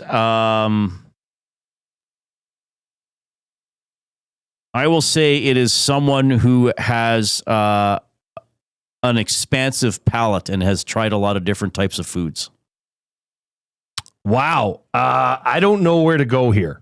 I think I have to give you one out of, you get the spelling. Yeah. Wow. I'm going to probably give you 0.75 out of 1. Oh, wow. Okay. Gustatory describes things that are related to or associated with eating or the sense of taste. Well, not really. You were directionally there. Well, I knew that the gust prefix had something to do with food. I don't know how I knew that though. Gustric. Yeah, but there's some other word that is gust that's related to food. Wind gust, bruh? Yeah. Well, so basically, gustatory is just anything associated with eating. Whereas I actually made the definition overly specific, more specific than I needed to. For those who have never experienced the gustatory pleasure, these cream puffs consist of freshly baked pastry shells, generously covered with powdered sugar. Oh, neat! So it's like an eating experience, sense of taste. Dustin does not have much of a gustatory palate. Does that make sense? No, that doesn't make sense. No, that's all right. It doesn't have to make sense. Never has to always make sense. Okay. Appreciate everybody checking out the show tonight. Our day of broadcasting on Edmonton Sports Talk. Your clear choice for Edmonton Sports is not done at 7 p.m.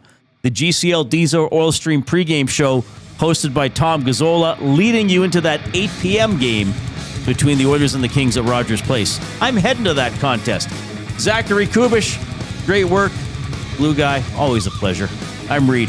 Have a good night.